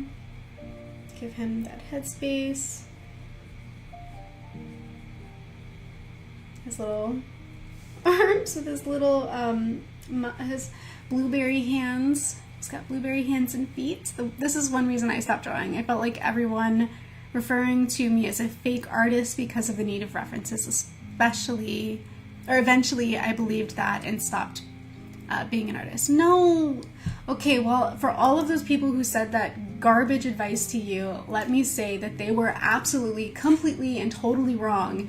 Everything about that is wrong. From every person who's ever said it ever, there's no excuse. It is wrong, and you are not wrong for using references to draw, and the references that you are using are going to help you improve. And if you start drawing again using references now, it will help you improve faster than any advice they ever gave you in the past. Like, anybody who told you to draw without references, their advice slowed you down. So don't feel bad about lost time. Just start using references to draw now, and you will be learning and improving so much faster that it will get rid of a lot of those frustrations that you had before when you were trying to draw just from yourself, from like what's in your mind and from your experience. And that's the other thing, like, people like that are expecting you to draw from an experience that you don't have. Like, from a mental library of images that you don't have. They're asking you to make up the stuff. Just like me in this cart, right? We were looking earlier at a cart reference because I needed an angle. And I've been drawing this cart for 3 pages. I've drawn this cart 1, 2, 3, 4, 5, 6, 7, 8, 9, 10 times. I've drawn this cart 10 times. And I never looked at a reference for it, and it was all wrong. Mechanically speaking, the cart was just wrong. We look at a reference now because I'm looking at it just to figure out the angle of a camera, and I realized that there's so much about this that I did wrong that I could have been doing right, and I just fixed it. Like, I added like this yoke that goes now under the cart and will attach to the axle and will help the wheels, and so if we ever, not that I think we will, but if we were trying to draw this cart with a horse attached to it and it's moving around, it would look so silly with like the horse linked to the top of the crate, you know, like this basically is a crate on wheels. But we don't know that. I don't know that because I don't have the intellectual, like, I don't have the experience up here with driving carts or building carts to know that kind of thing. But yet when I go to draw it, you guys, when you draw something, it's like authoring a book. You're supposed to kind of know everything. Like you write a doctor character, you have to know, you have to figure out enough about what that doctor would need in the circumstance you are writing them in order to write that character in a way that is believable or that is good, to write him well. And same thing with drawing. Like, you don't have to be a doctor to draw a doctor, but like for the circumstance that you put him in, you gotta go do research to draw him in the right way, to doing the right things. And so all the people who told you that were wrong. I'm telling you, they were wrong. Everything they told you about not using references was completely and irrevocably wrong. Okay? Use references. Allow yourself to lean on other people's experiences and knowledge. Okay? Rant over, but it upsets me so much when other people slow down your progress or when other people are hurting your experiences as an artist. I think that it's just hurtful. I think it's hurtful, and I don't want anybody to take that away from you. So definitely use references, feel no shame in it, and enjoy the drawing process. That is one reason. Oh, we already read that. Also, hi, Too Tired Mallow. That's my favorite character from Mario RPG, still a Master Beast game. I must have missed it, what you were talking about with Mario. Sorry, I went on a little rant there. Right, the characters in the scenes. We have our Muffin here with his, blueberry muffin bumps and stuff. This little guy. And then we need 6 times. Perry's a real cartist. Oh no, the puns, I love it. Cartist. So yeah, so we have him, and then we definitely have these guys. So behind him we can have Schmeagol in her like scary robe here, just kind of like looming. So we've got this robed character just sort of like looming back here behind her fearless leader, Batterson Crumbleton. So, big looming shadowy character. I also hope my rant didn't chase anybody away. I'm sorry if it was a little too intense.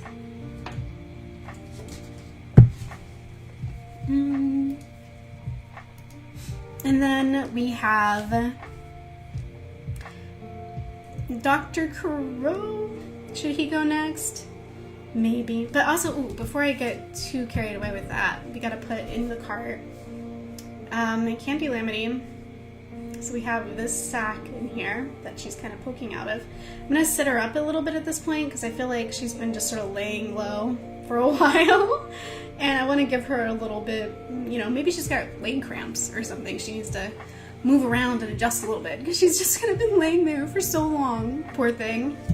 So we're going to kind of open this bag up a little bit and let her sort of poke out of it.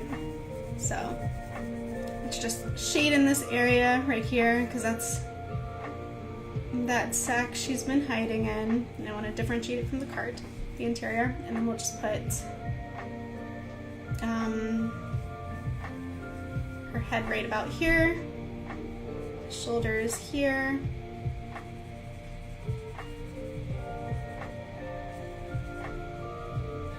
And maybe we'll even put like an arm leaning forward, like she's kind of braced herself. Like that. What do you guys think? Does that work? Is this a little too difficult to see from that distance, or is that fine? She will have, of course, her pointy ears. And then we have, what else is in here? We've got our baddies, of course. So Dr. Crow.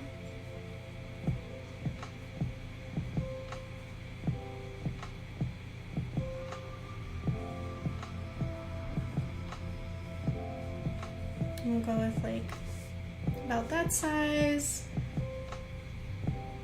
And then we'll do torso right about here. And he'll kind of run behind the cart a little bit there.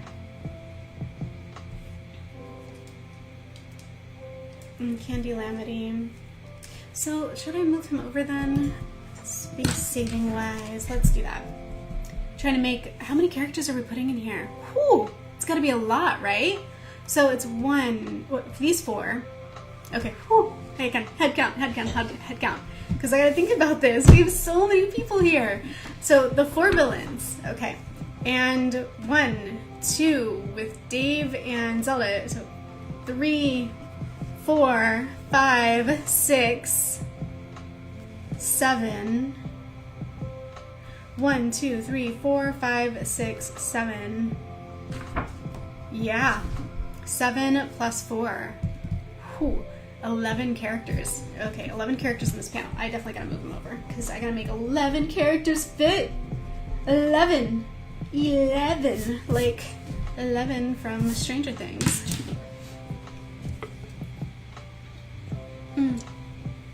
Okay, so good song, so calming. Yeah, this has been, this playlist, I will say, it's been hooking it up. It's worked out nicely. So we'll face him this way. He doesn't need to always be facing the same direction. Some variety. We'll give our Dr. Crow guy over here. Like that. So we've got the cloaked figure Shmigo, Dr. Crow, Candy Lamity. So we'll also add her horns. Candy cane wings.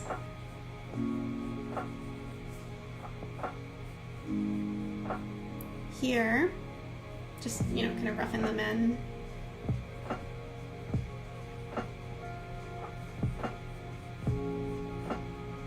Torso. Let's get something going here that looks a little bit more sensible. It's so hard to do with this up here. That is distracting me. I wanted to make sure I had enough room for her wings, but now I can't get her proportions right with those in the way. I think. Good, so calming. Yay!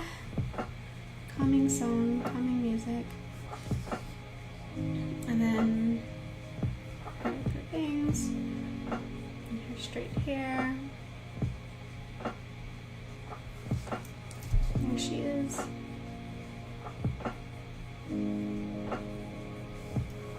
Okay, so 1, 2, 3, 4, the 4 villains, and then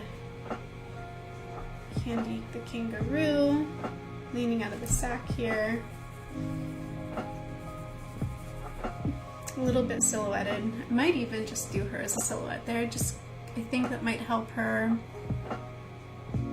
contrast against all of that happening right in there where she is. And then of course we have, so that's our baddies. And we have, standing around the other side of the cart, here we have our little Mau-Mau, our square-faced Mau-Mau, the kitty. So we're gonna put, you know what I think we can do? To make this a little bit more visible to you guys. I'm really experimenting here with this riser. You guys can see what I'm doing a little better. And we have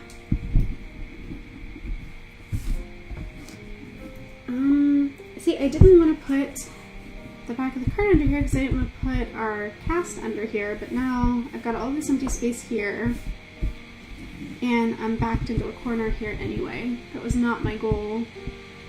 I did not want to have to do that. But then again, I also feel like the crew was, yeah, they're on the side here. So they're not even behind the cart. They're kind of beside it. So maybe, just maybe, what I need here, all that work to draw a beautiful cart, and we're going to cover it up with bodies. So we need an Earl here. I think perspective for this. So how close to the camera would they be? Like this big? Would this be? So Earl's big, partially bald dome here. Like that size, and then we tuck in like a torso here. And is this just going to turn into a repeat of this frame? I don't know. Got that, and then what if we did it? So kind of like the placement, but I think what we need to do is kind of like turn his head so that he's kind of like looking over here, and then we'll have Chase also like right here looking back at him. So let's put an ear here, erase this tire and stuff, because now I've got Chase with his big floof hair.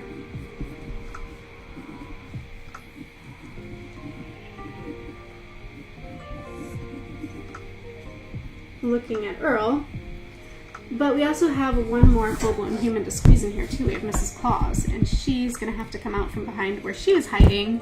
Thank you, Brush Bomber, and welcome back.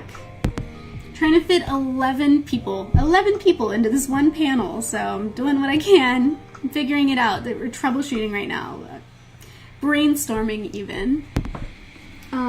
So Mrs. Claus then is gonna go right here with her frilly cap,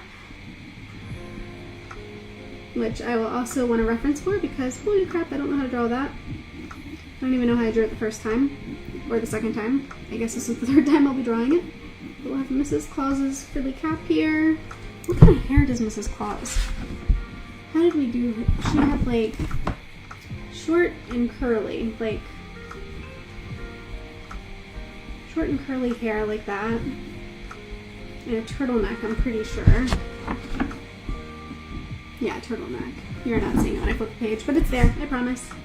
So we'll just turtleneck it up here for a second. And did she have popcorn sleeves? Is that a thing? She does! Woo! I don't know if you guys know this, but I do love my popcorn sleeves. Puffy sleeves. She's got that old school puffy sleeve, and we are here for it. Okay, so that's our humanoid adult characters. Yeah, erase all of that there, so you can definitely tell that Chase is in fact right here. And he's just kind of like looking at Earl. Earl's looking at him like, what's going on? As if these two would know. Mrs. Claus, the baddies, Candy Lamity. We need a bunny. We need a Lily Bee to maybe come out from under the cart, right? Hi, welcome back, Nancy. We're gonna place 11 people in this panel right now. We're gonna put Lily Bee. Poor Lily Bee. We gotta get her out from under that cart. So, little bunny. I think I'm gonna put her right here.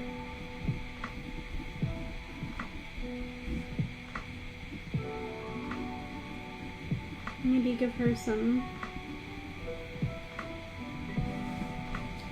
ears that are a little bit, oh, would they be bent back? I feel like maybe that's it. Maybe what I'm missing here is that they would actually be kind of bent back.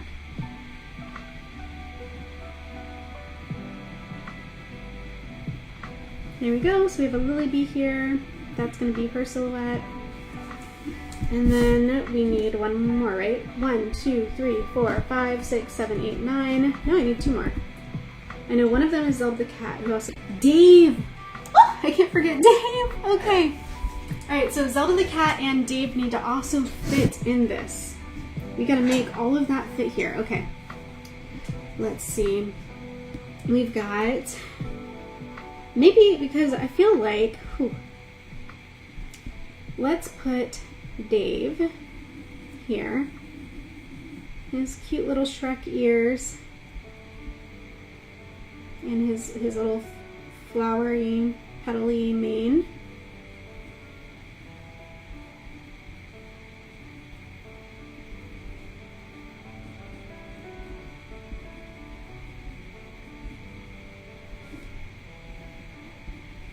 Okay, there's Dave. And so now we need Zelda. Zelda the Cat, which, what would look, I feel, really good, is to just have, because cats kind of just do what they want, and they're not bothered by anything. So what if we just had, like, Zelda up here, doing what cats do, and just stretching out, like, it doesn't even notice everything else is going on right now. And we just have this little tail coming out and curling around.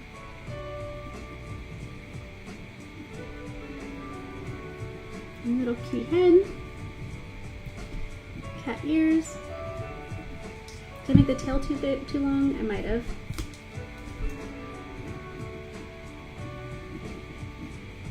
There we go. And there's our little fur guy, little fur buddy. Up on the cart, stretching like it ain't no thing. How are we doing? Looks good so far. That's good to know because that is one packed panel. Whew. But I'm proud of it. I think it looks pretty good. Just a bunch of placeholders right now. Little sketching, but I think it's a start. So what we need to do then, so we've got enough squawking up here. We need one more line here. And we've got everybody looking around at each other, and then we've got to come down here. Oh, right, you guys can't see the page. Swapping out the riser to show you the full page. That's a killer panel, such good perspective and placement. Thank you so much. Yeah, I really wanted to get the angle right, so with the cart, just so that I knew how we were gonna see everybody. I feel like that helped. I don't know, it helped me. I'm so glad that you like it. Yay! Oop. Here, okay, hi. So I brought this back up so I could talk to you guys a little bit because we got some storytelling to do. This is where we come up with the plan. The plan. So we need to decide what we're going to do with these last 3 panels and also this one up here. So right now we have enough squawking from Dr. Crow right up here. And then we have this empty panel here where somebody needs to say one more thing. And then we have this one, the wide shot of everybody all together looking around, kind of just seeing what a cluster it is. And then down here we have 3 more boxes, so this needs to be a 1, 2, 3 kind of like resolution. We don't have to have perfect dialogue or anything, but kind of an idea. I'm opening up the floor for you guys to pitch some ideas on where we're going to take this page, because this is today's page. This is our opportunity with everybody that's in the chat and everybody that comes to the stream to sort of steer the ship, so to speak. So let's figure out where you guys want to go with this. I'm actually really happy with this too. I think that's great. We need an icebreaker. I think we need an icebreaker here. Something that like does sort of Like, maybe it could be Dave, like you said earlier. Was it Nancy or Callie? Somebody said Dave needs to be like, who are you people? Like, come on, like, what happened? Where's all this coming from? What's going on? What is this man? What is that? Oh no, I'm kidding. I'm smudging my page. Smudging already. I need like gloves or something. Smudges everywhere. Ooh, smudging. Okay, so yeah, I'm already gonna grab that. Maybe like parts of a new chapter in the last 2 boxes. I think you're right. I think these last 3 boxes need to lead us to where we're going next with the comic. So, and really that can be anywhere. Like, this whole cart setup has just been sort of a plot device to get us started, but we don't have to stay glued to this. We can leave it completely behind. It can be utterly inconsequential other than, like, you know, making everybody converge, which it has successfully done. So yeah, it can go anywhere at this point. You guys could like have them late for like a great bake-off somewhere. Like maybe the kingdom is hosting a great bake-off and everybody's like squabbling to get the spare supplies to compete because the winner, I don't know, becomes heir to the throne or something. That'd be kind of cool, right? So I think here I want to do, because with Dr. Crow, I don't know how I'm going to do it, because a Beak in portrait perspective is going to be kind of hard. But, oh, I need to lower that a little bit because his hair is such a big part of his look. That spiky, mohawky, feathery bit. The bake-off sounds like such a good idea. How about showing the villain for the first time? We do need to show your character. We need to get her in here somehow. Brush Bomber for sure. Yeah, a Kingdom Bake-Off for heir to the throne could be cool. And then, yeah, they could all be fighting over the scarcity of supplies, which is why everybody's after this cart. Heir to the throne, but the king actually meant heir to the throne to fan the king for a day.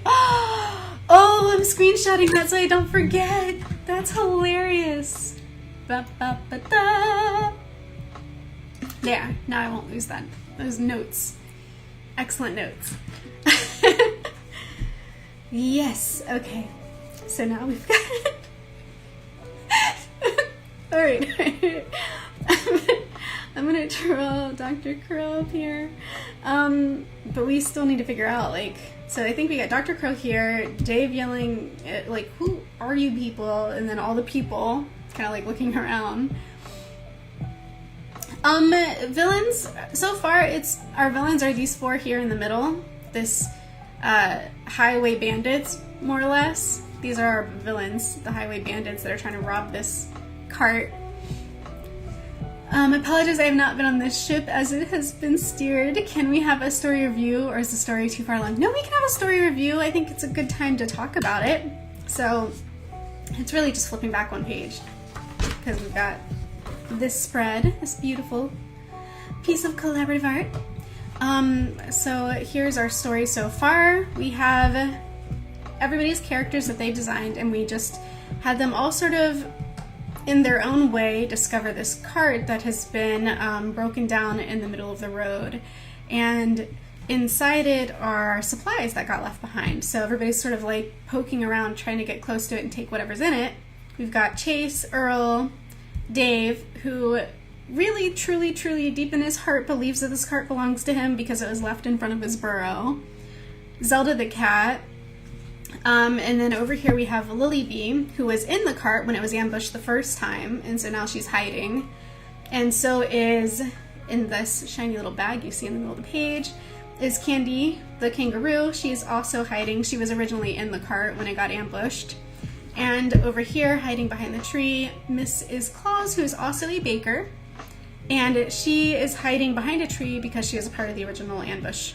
The original cart people, drivers? Yeah, so the people who actually own the cart are Lily Bee, Candy, and Mrs. Claus, those 3.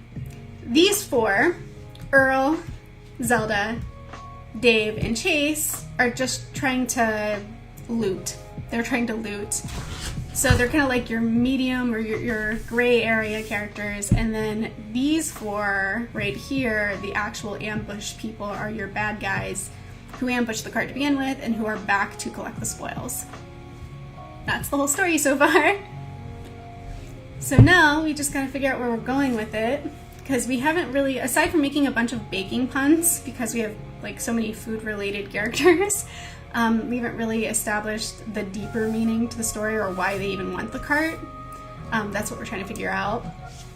And that's kind of why we're like, oh, the cart's full of baking supplies. Well, why are baking supplies so important? And so on and so forth. So then let's see, we've got this guy with his mohawken hair here. And that mask that he wears.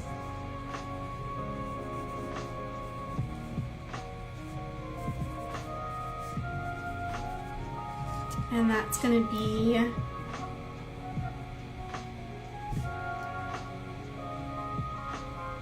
right here with his enough squawking line. How do you draw a beak?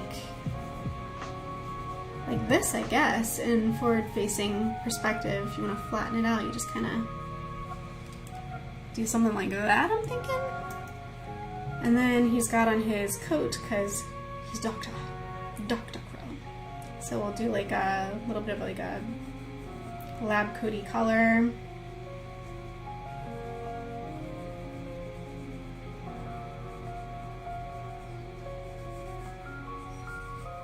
Like that. And then of course the shadow under the chin and some shoulders. That's Dr. Crow up there squawking. And we need this panel, and then still to be determined, these three down here, guys. So throw your ideas at me. That's what this is about. We're figuring out where are we going with this story, because we have no clue. There is no master plan. We are ad-libbing our way through this. I have to go. It was fun, like always. See you next time. Okay, bye, Nancy. Thank you so much for being here and for sticking around for so long. I'm glad that we were able to make as much progress as we did. I'm very excited for it, and I can't wait to show you the next time you come around what we came up with. Baking supplies can be adjusted to any food-related creature, so they can get stronger, smarter, or anything. I don't know if that's a good idea or you want to do something very different, so yes. I think that putting some magic in this world is going to be really fun. I already liked the idea that when we created that character earlier today,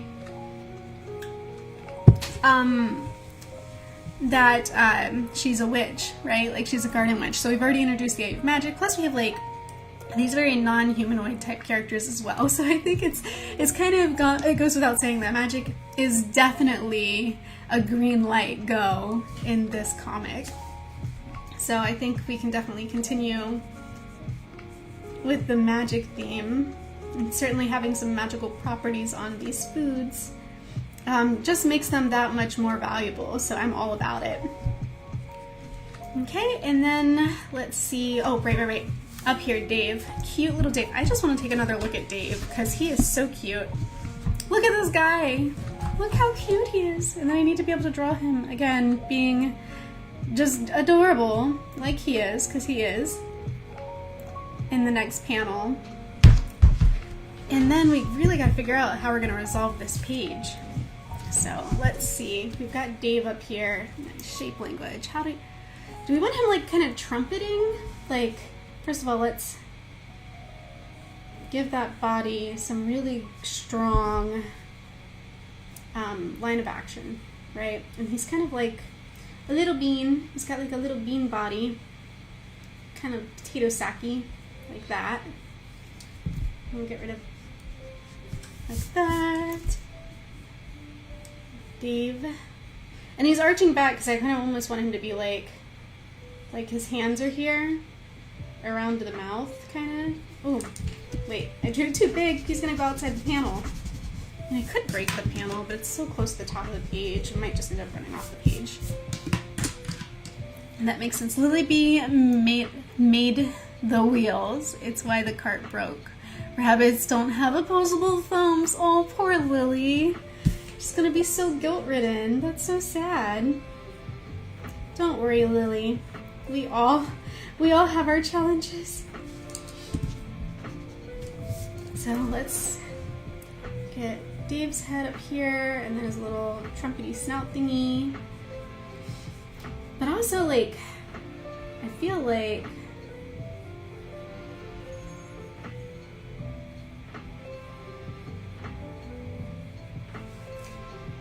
his hands need to be doing that, like, cupping motion so that he can, you know, trumpet out this line that he's going to be saying. And I kind of almost even want to have, like, I can break the panel with that, with these, like, volume shaped kind of like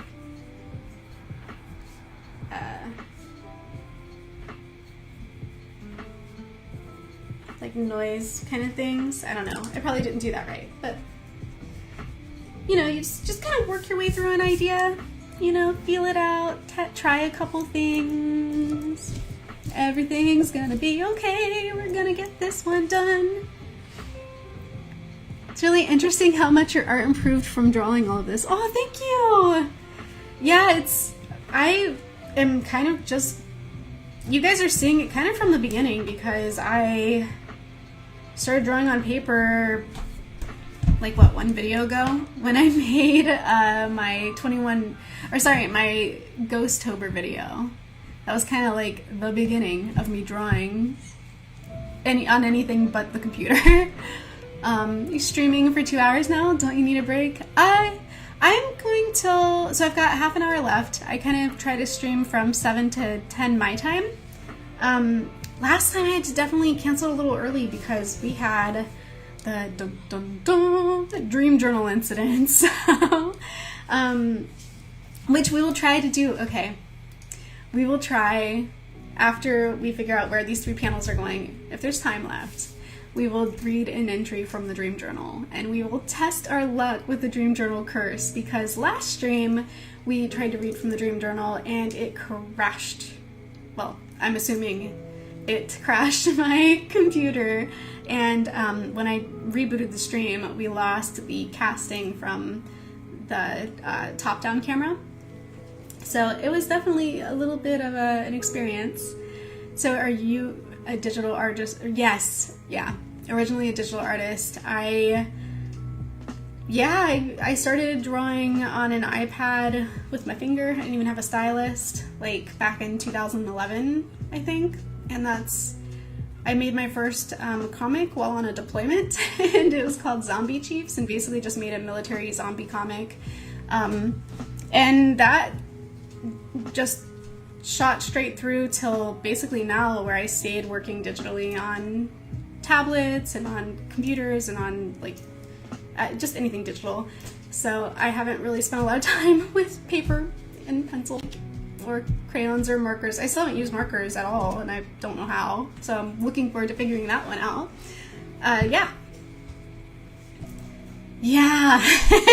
My experience with drawing is basically all digital.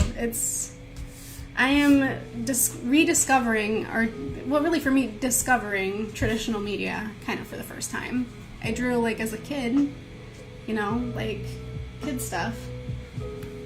I don't know where any of it is right now, but mostly, like, from 2011 till now, I was drawing digitally, so this is really kind of fresh for me, and I'm learning it as I go. So you guys are seeing it. You guys are helping me. You're, like Pilfer said, you're helping me improve at drawing this by doing this with me, so thank you. You guys are really hooking me up with the education here. So let's get Dave on the page, let's get our plan for these bottom 3 panels, and then let's get a little bit of dream journaling in, if the ghost of the dream journal will allow it. So Dave is gonna shout over here, and I think, where should we put this text bubble? Should it be, oh gosh, in front of him, like over here? I feel like in front of him. So first of all, Dave and his cute little legs, let's give him a strong stance, right? Like he can stand a little bit wide with his little legs. Bent back, like he's really trying to holler up, like he wants to shout and project his voice. So we're projecting. So we've got Dave here, our little guy.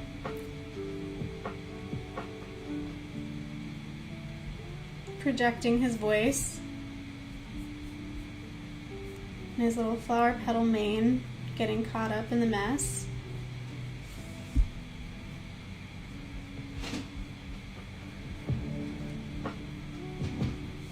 Maybe that's, I might break the panel later with the flower petal mane, I might not, we'll see where that goes. Let's see what we can do here. Got some eyes on there, they look a little bit creepy, but we'll get them in the right place. Well, I would, Brush Mama, you were doing so good as an artist who draws on paper. My digital art still doesn't look very good, but you managed to draw so good on paper in such a short time. I'm impressed. Thank you.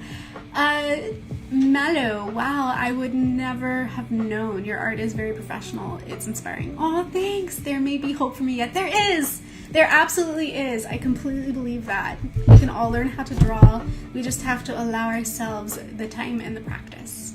And anybody who says otherwise isn't giving themselves enough opportunity to try, or to learn, or room to grow, or just trust and believe in themselves.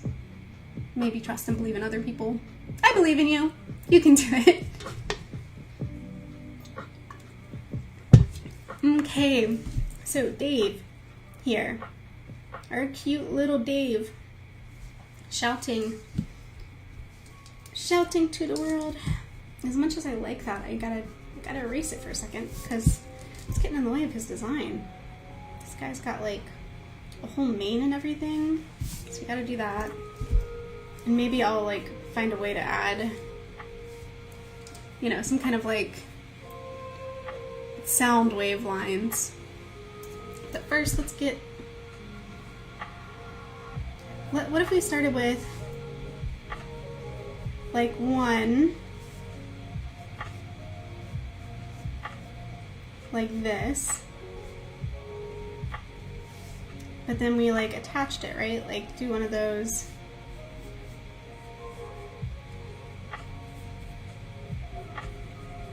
like bubbles that go like this, where he could just be like, hey, who are you people? Or something like that, but a little bit cleaner. So let's erase this. Now we have the idea, the concept exists. We will draw it back in a little bit more confidently.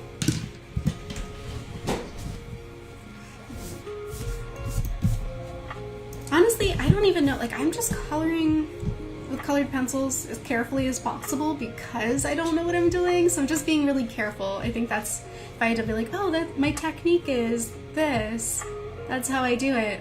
It's just being super careful with the colored pencils and trying not to push too hard until I'm 100% sure about what I'm doing. Because I don't know what I'm doing. I'm learning still. Okay, so we need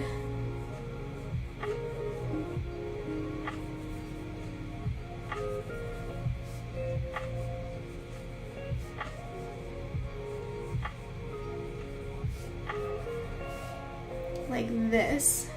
There we go. And you can be saying, hey, who are you people, in that little conjoined bubble up there. And then we have our Dave in this top panel all sorted. So 1, 2, 3, 3 panels down, 3 more to go. And we need some direction here. So we have Chase, Earl, Claus, And I know who the rest are. They're pretty self-explanatory. So let's see. Let me adjust that slightly so we're not covering up too much.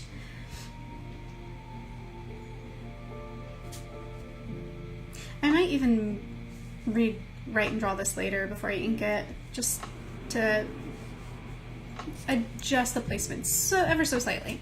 But we need to know, what are we doing down here? We've got a new character we can introduce. We've got, we have a plot we can introduce, right? With like the bake-off and the kingly reward, or the scarcity of supplies. And we have a completely open door to any other concepts as well. I think, let's see, you can put hey in there, and then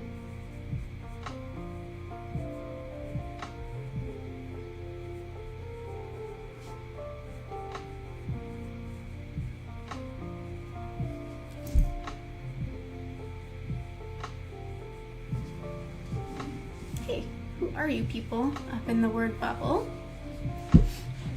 Okay, and then maybe we'll go widescreen again, just so we can take another look at our spread and try to brainstorm some concepts. So we have these panels down here, 1, 2, 3.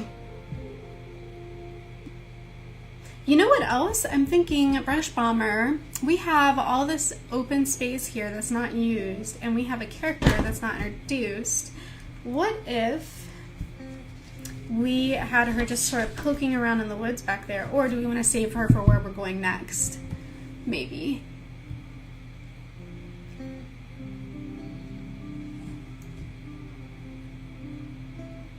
Ooh, or, okay, so who is the, so she's a, so hang on. All right, okay. I am having a little bit, all right, so I was just thinking, we can have her peeking in here, or we could have, while they're all sort of having this moment of collective, yeah, who are all these people? What if, like, they're all fighting over this one limited supply, but what if she just comes rolling through and she's a plant witch, so a nature witch, so she can make stuff grow. So what if she's just kind of like skipping through and like just kind of like a flower girl tossing petals, like just making stuff grow, like maybe throwing seeds and then making wheat and barley, or like all kinds of things that these bakers would need growing along the road as she's skipping past. And then she could just kind of like turn around and look at them and be like, bake off's this way, are you coming or not? You know, like just sort of, while they're all stumped, diffuse the situation. Just a thought. I don't know how we would fit that in 3 panels. That might be like maybe something we would have to lead into for the next stream, since we would have like, let's peek at our layout for the next page. So the next page we've got, all right, so the next page we've got 1, 2, 3, 4, 5, 6 panels, and they all seem pretty decent sizes. We're not looking at anything like, aside from this skinny wide shot in the middle, everything looks pretty like kind of square. Like this is sort of squarish, this is squarish, this is squarish, this one down here is squarish. So we're looking at kind of like a 1x1, which we can do a lot with for a lot of these panels. So we have a lot of room to do anything with the next stream, with the way the page is laid out. So we could go kind of any direction and create any kind of scene that we want. But for this one, we have 2 skinny panels and then 1 square panel. So we gotta figure out, what can we do in 3 small shots that would resolve this page? I do like the idea though of her kind of like becoming, or she's already on her way to the bake-off, like to the kingdom, right? But like they could all be in tow and be like, whoa, whoa, whoa, whoa, I need you on my team because obviously you can create supplies, like, and then they won't have to fight over them. I'm starting to formulate a whole plot here, and then all this extra like world building around it. So I gotta move around and shift in my seat again. So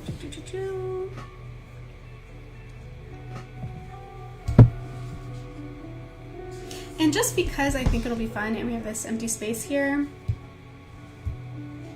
Oh, nope, I can't do that because I put you here and the cat's up here.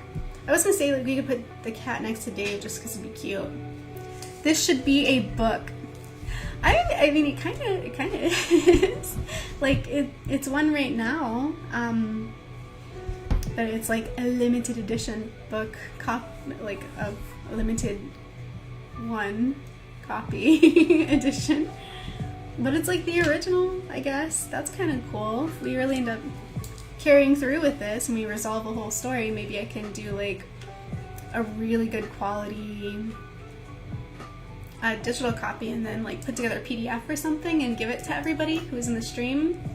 That'd be fun. That'd be really fun, I think, to be able to like, once volume 1 or the first issue is complete, to digitize and send out copies to everybody just as a thank you for being in the stream and participating and giving me your characters and your ideas to build a story. So yeah, I think I will. I think I will do that. You guys will all get copies of this when this is over.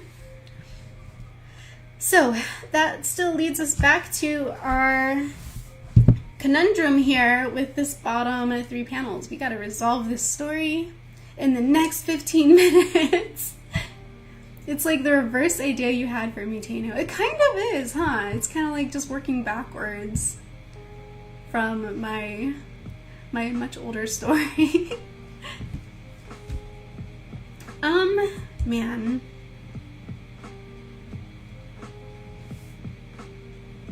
So yeah, I'm just, right now in my brain, I'm seeing, let's go back here for a sec and take a look at our cast.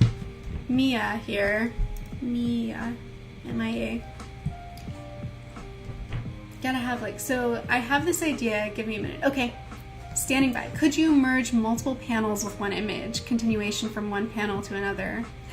Yeah, that's true. We could just have a broken, like this could be this square, these 2 squares could be one panel and just like have like a broken panel where like this line runs through it, but like that could all be one picture. So then we could make it really 2 scenes, this one and this one, and then just have a broken panel. Continuation from one panel to another. Yeah, that would definitely work. I think that would definitely work. I can see it in my head.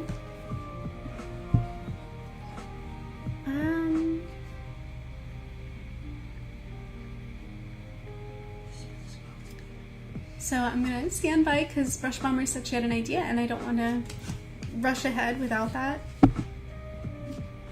I do wonder, what can I do here? Maybe like, I can just have like a tree trunk here behind him to sort of take up some of that space.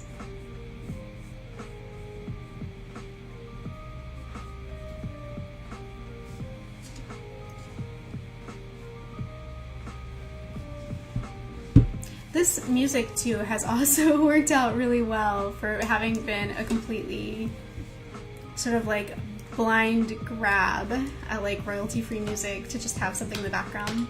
It's served us well.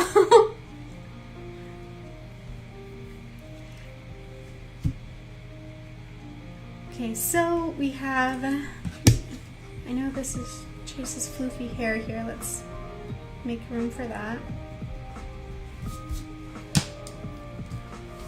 I'm gonna have so much work to do off stream here when it comes to inking this, particularly this middle panel, but it's gonna be epic, I think. I think it's gonna work out super nice.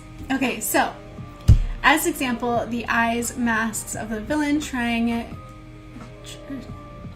like a cutout, and they want to say who they are, but Then one of them gets thrown in the air by a mushroom, and that's the new chapter and introduction. This took long typing that out.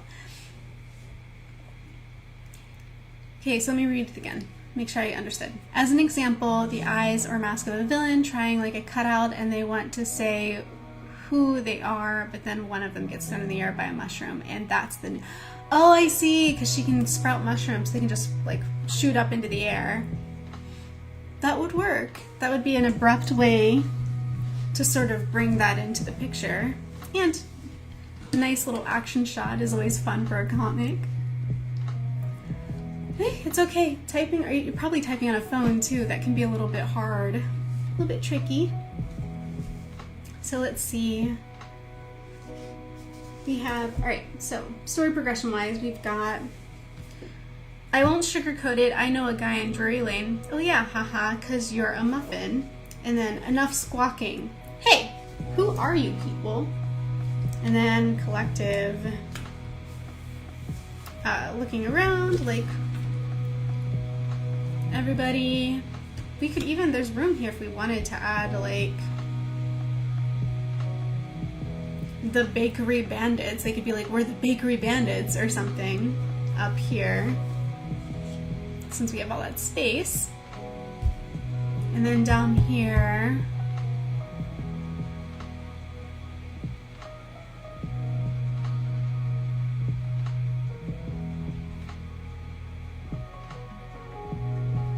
oh, you know what we never really did explain it in the actual like scene is the fact that that cart is broken down and the original owners are hiding because they were, what is the word I'm looking for? I can tell I'm slowing down. My energy drink is wearing off. Right, so okay. I think I'm gonna do it, guys, because it'll help add context to the pages without all of the context we've said in the stream that didn't make it in the page. So I'm gonna go ahead and just add like a little like dialogue tail as if they're all saying it together.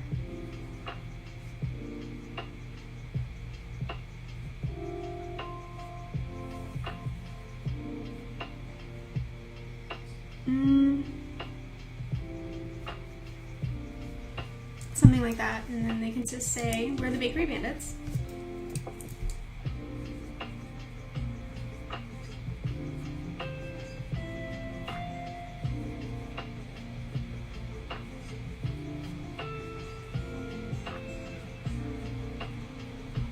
And then down here, we can have,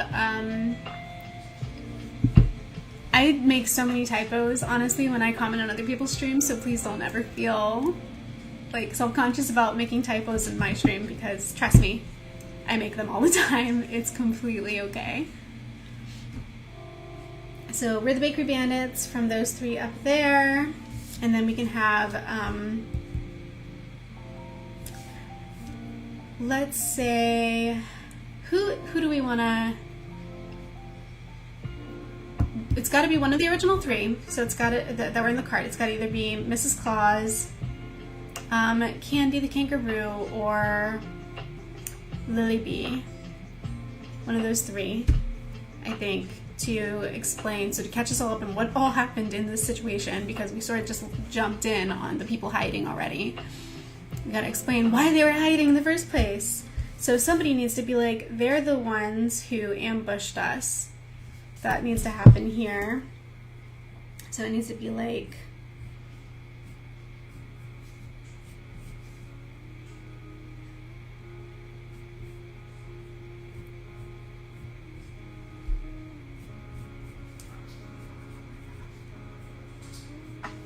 this, and it has to say like, they're the ones who ambushed us, and whoever we give that line to, that explains like honestly everything so far. And then we can have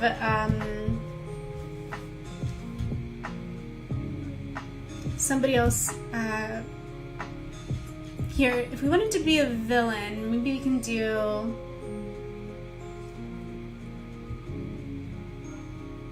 since Crumpleton is tiny, was the ambush for a particular reason, to take the supplies in the cart, which so far seems like it's all full of like bakery supplies, so hence all the bakery puns and stuff. Yeah, so the bandits were ambushing. Oh, right, what was I saying? I gotta put the text in here. Sorry, let me get that down before I lose it. So it needs to say, they're the ones who ambushed us.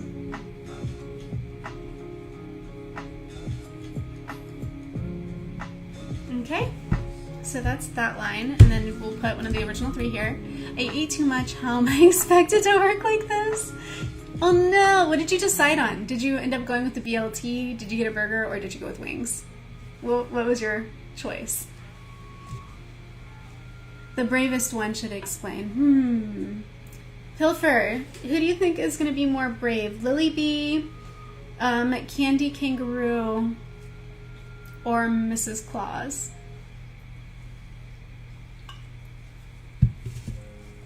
And if our Mrs. Claus and Candy Kangaroo character creators are in stream, you can definitely cast your vote as well, because they are also your characters. I just see Pilfer's here, and I know Pilfer's character is Lily Bee. That's why I'm asking Pilfer, but if you're also here, you can also answer for Mrs. Claus or for Candy. Lily Bee seems brave. The bravest of them all. I think I need to tilt this the opposite way because I kind of ran the text funny.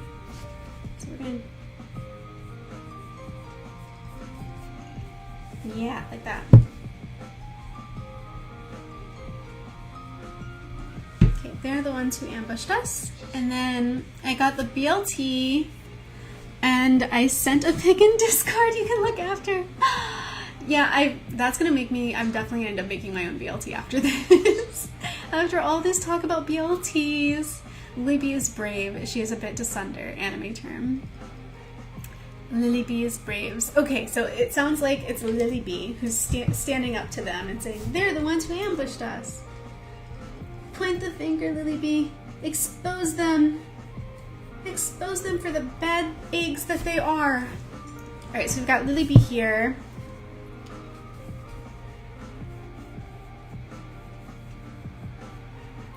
And I'm just gonna, kind of like I did with these other frames, I'm just kind of popping in some really sketchy like placeholder lines.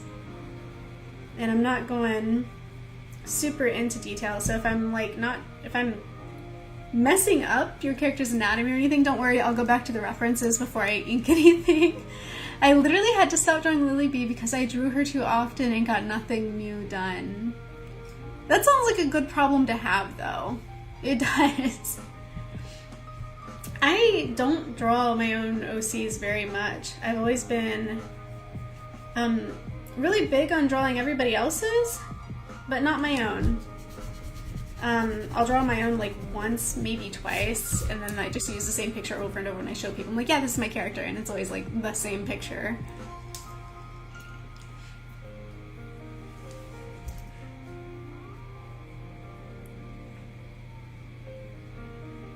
Okay. I feel like she's got to be like pointing, right? 'Cause she's like, they're the ones. It's them. They did it. So we're gonna have to have like an arm extended here. There's gotta be some pointing going on. And my position for this word bubble is not conducive. I'm so sorry. I shouldn't be coughing into the mic. I'm sorry about that. Yeah, so we're gonna have Lily here, exposing them for the nasty bandits they are. So they're the ones who ambushed us. So sorry, guys. And then, who was it that was picking on you, Pilfer, for coughing on the mic? Was that Lena? Is Lena here? I feel like Lena's gonna call me out. If Lena's still here, I'm just gonna be like, no. No coughing on stream. So Lily Bee, pointing very rudimentary here, but I'll get a little bit, I'll nail it down a little bit better when I finesse it. They're the ones who ambushed us. And then maybe, okay, so maybe this, what we need to do is then, so we'll put Mrs. Claus here and she can say, they broke our wagon. Yeah, they broke our wagon, or something like that. I promise I am getting to the part, Brush Bomber, where the whole thing gets interrupted with your character's gonna like come in here and then have like gonna be just passing through, sprouting plants like nothing's going on. Like, what are you all waiting around for? We got places to be, things to do. Probably Lee. She's a bully too. Okay, so they're the ones who ambushed us. Yeah, they broke our cart.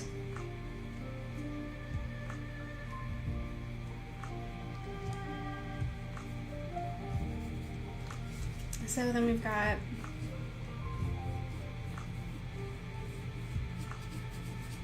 this other character here chiming in, trying to get us through these bottom 3 panels so that we can... Was the magic gardener part of the ambush? Perhaps she was looking for some magic bakery items. Perhaps. She might be. She could... So,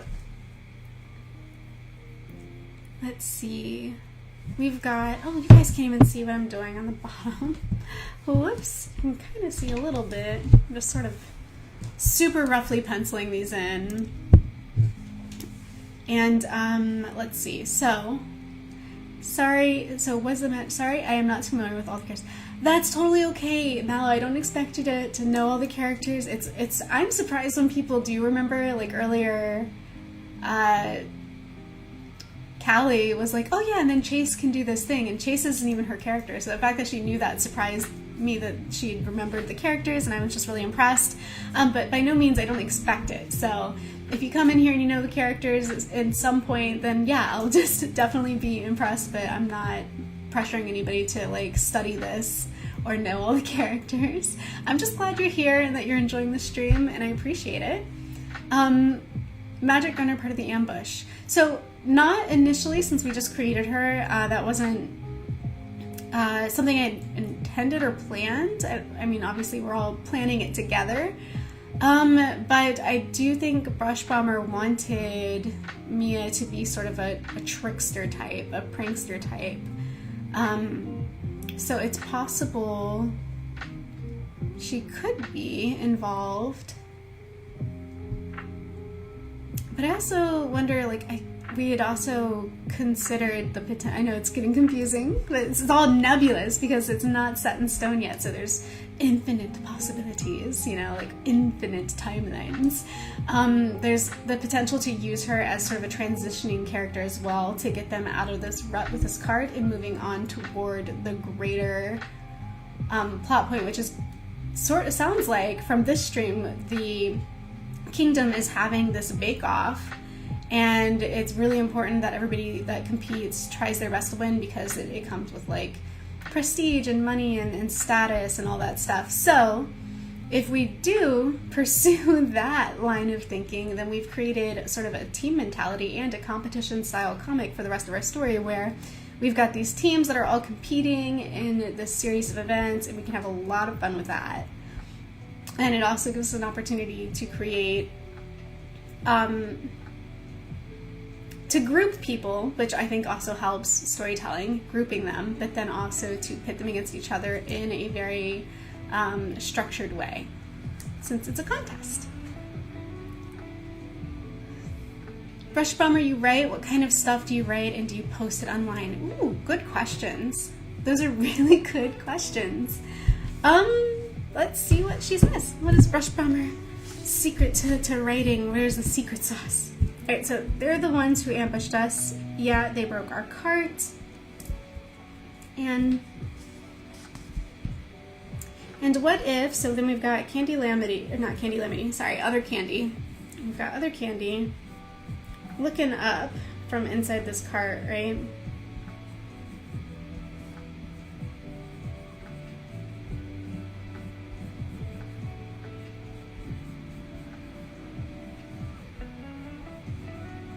And she can be like, and they ruined our goods or something.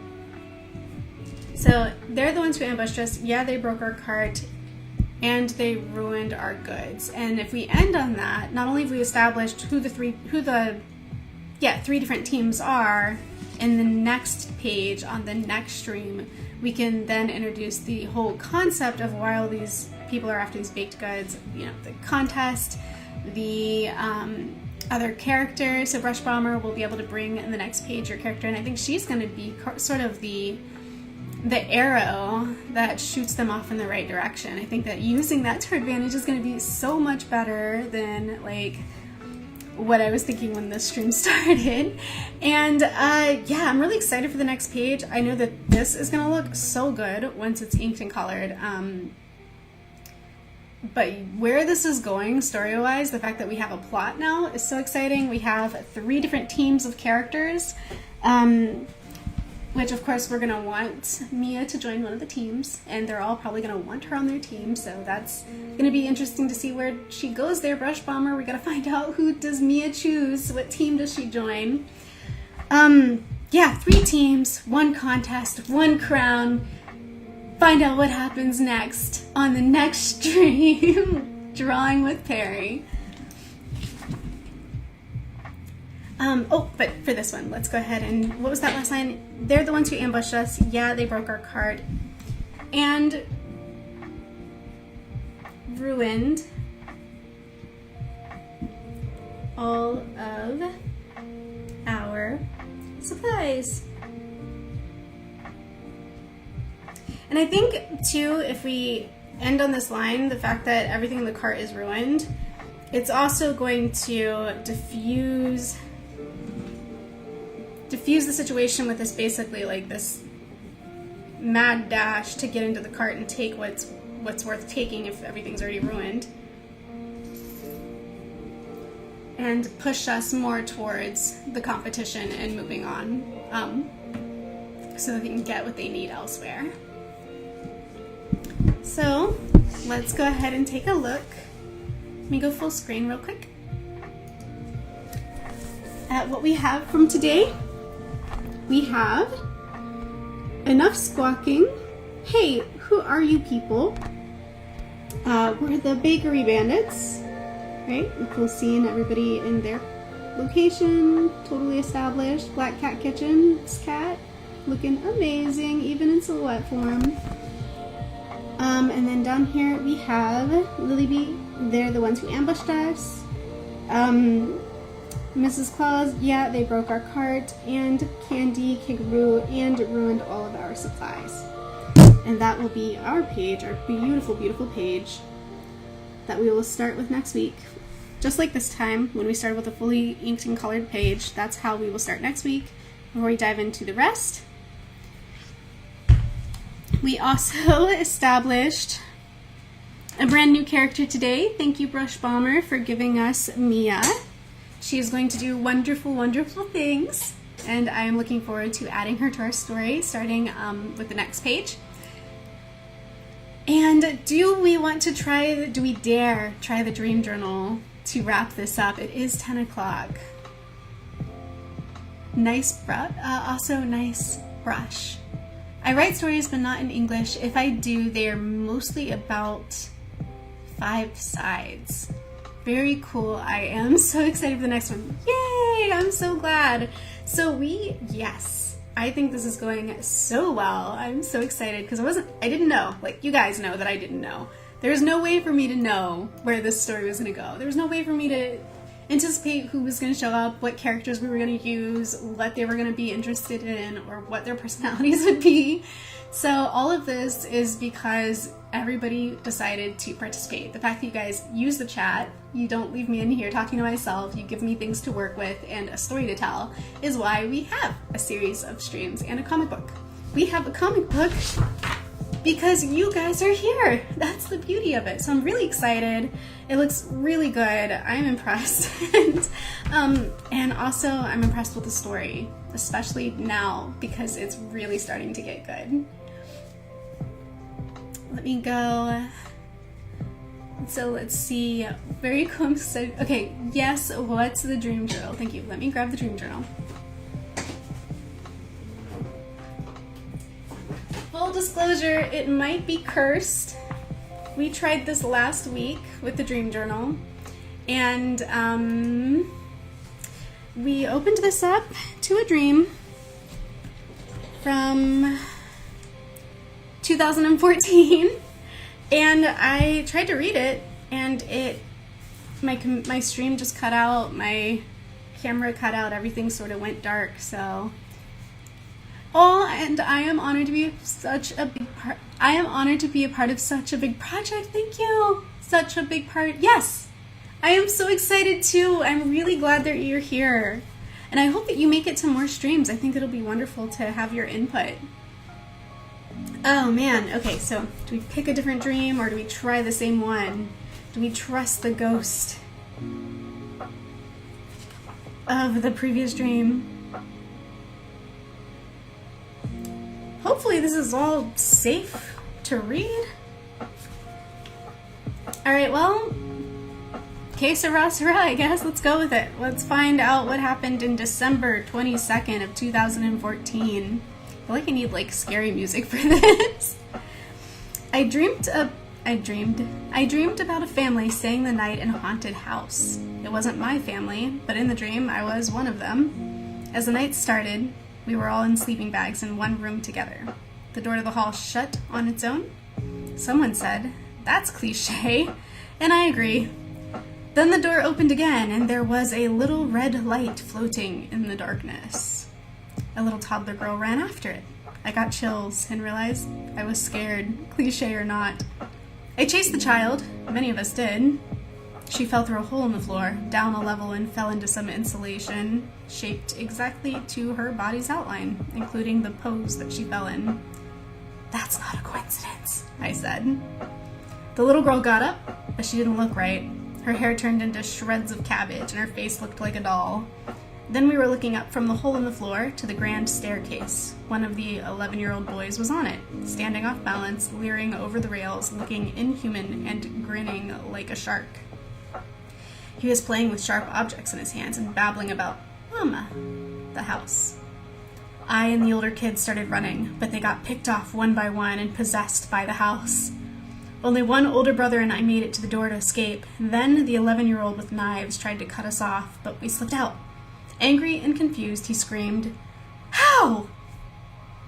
After we got out, we realized we were too old to fall under the house's spell, so we had to go back in and chase the rest of the kids out just to save them. They were really scared and had added unnatural abilities. We got the 11-year-old out of the house. He kept saying, "Mama won't like this," and was trying to kill us. We chased him through the city. He was really fast. But the harder we followed, the faster we were too. The older boy would do strong bursts of sprints, and I couldn't do that, but I pushed myself to keep up, flying on the tips of my toes with a long stride like a gazelle. Sometimes I passed the sprinter, then he passed me back. I was in the lead when our little brother turned a corner and the oldest one sprinted past me like a bullet train. I practically did a twisting layout, spinning my body into the turn. I caught a glimpse of shock on the pedestrians' faces, then they were rock climbing up the side of a building after my little brother before he could jump off the top and commit suicide for Mother. We made it, we reached the top, and he was on the far edge. I was tired, my body shaking from adrenaline and the effort. We wouldn't catch him, so I pulled from my soul, imagined a lasso, and shut out all doubts that weren't real. I flung it out and wrapped it around him, invisible, imagined, but I felt it. Using all of my heart to hold on, I dragged him backwards to us. I woke up, but we didn't get to save the others. Are we still streaming? Did the book break the stream? Did we make it? Did we survive the whole dream? It looks like I'm still streaming. I think we survived. So the dream journal, the cursed dream journal, the dream journal curse might be broken. Maybe. Perhaps. Yeah, that's all I got, guys. I like the line, shut out all doubts that aren't real. Thanks. I don't know why I was writing my dreams like that, like I was telling a story, because it's just dreams. Like, I'm just writing down a dream. It's not a story I wrote, it's a dream I had, if that makes sense. So the style, the fact that I was writing my dreams like I was narrating a story, just shows how funny I am. How weird and awkward I am. Good practice for storytelling, though. Yeah, that's true. It is good practice for storytelling. Welcome inside my 2014 thoughts and dreams. That was a short one, and we got through it. Yay! And another one about ghosts. I guess I had a lot of dreams about ghosts back in 2014. Must have been a theme. Alright guys, that is everything for today. I'm going to say my final farewells, and then we will stream again in 2 weeks on Saturday. So not next Saturday, but the one after that, and then we will jump into that next page that we talked so much about. And of course, I will show you how this one turned out in its final form, so come back for that, and we will do this again later. Thanks for being here. Bye!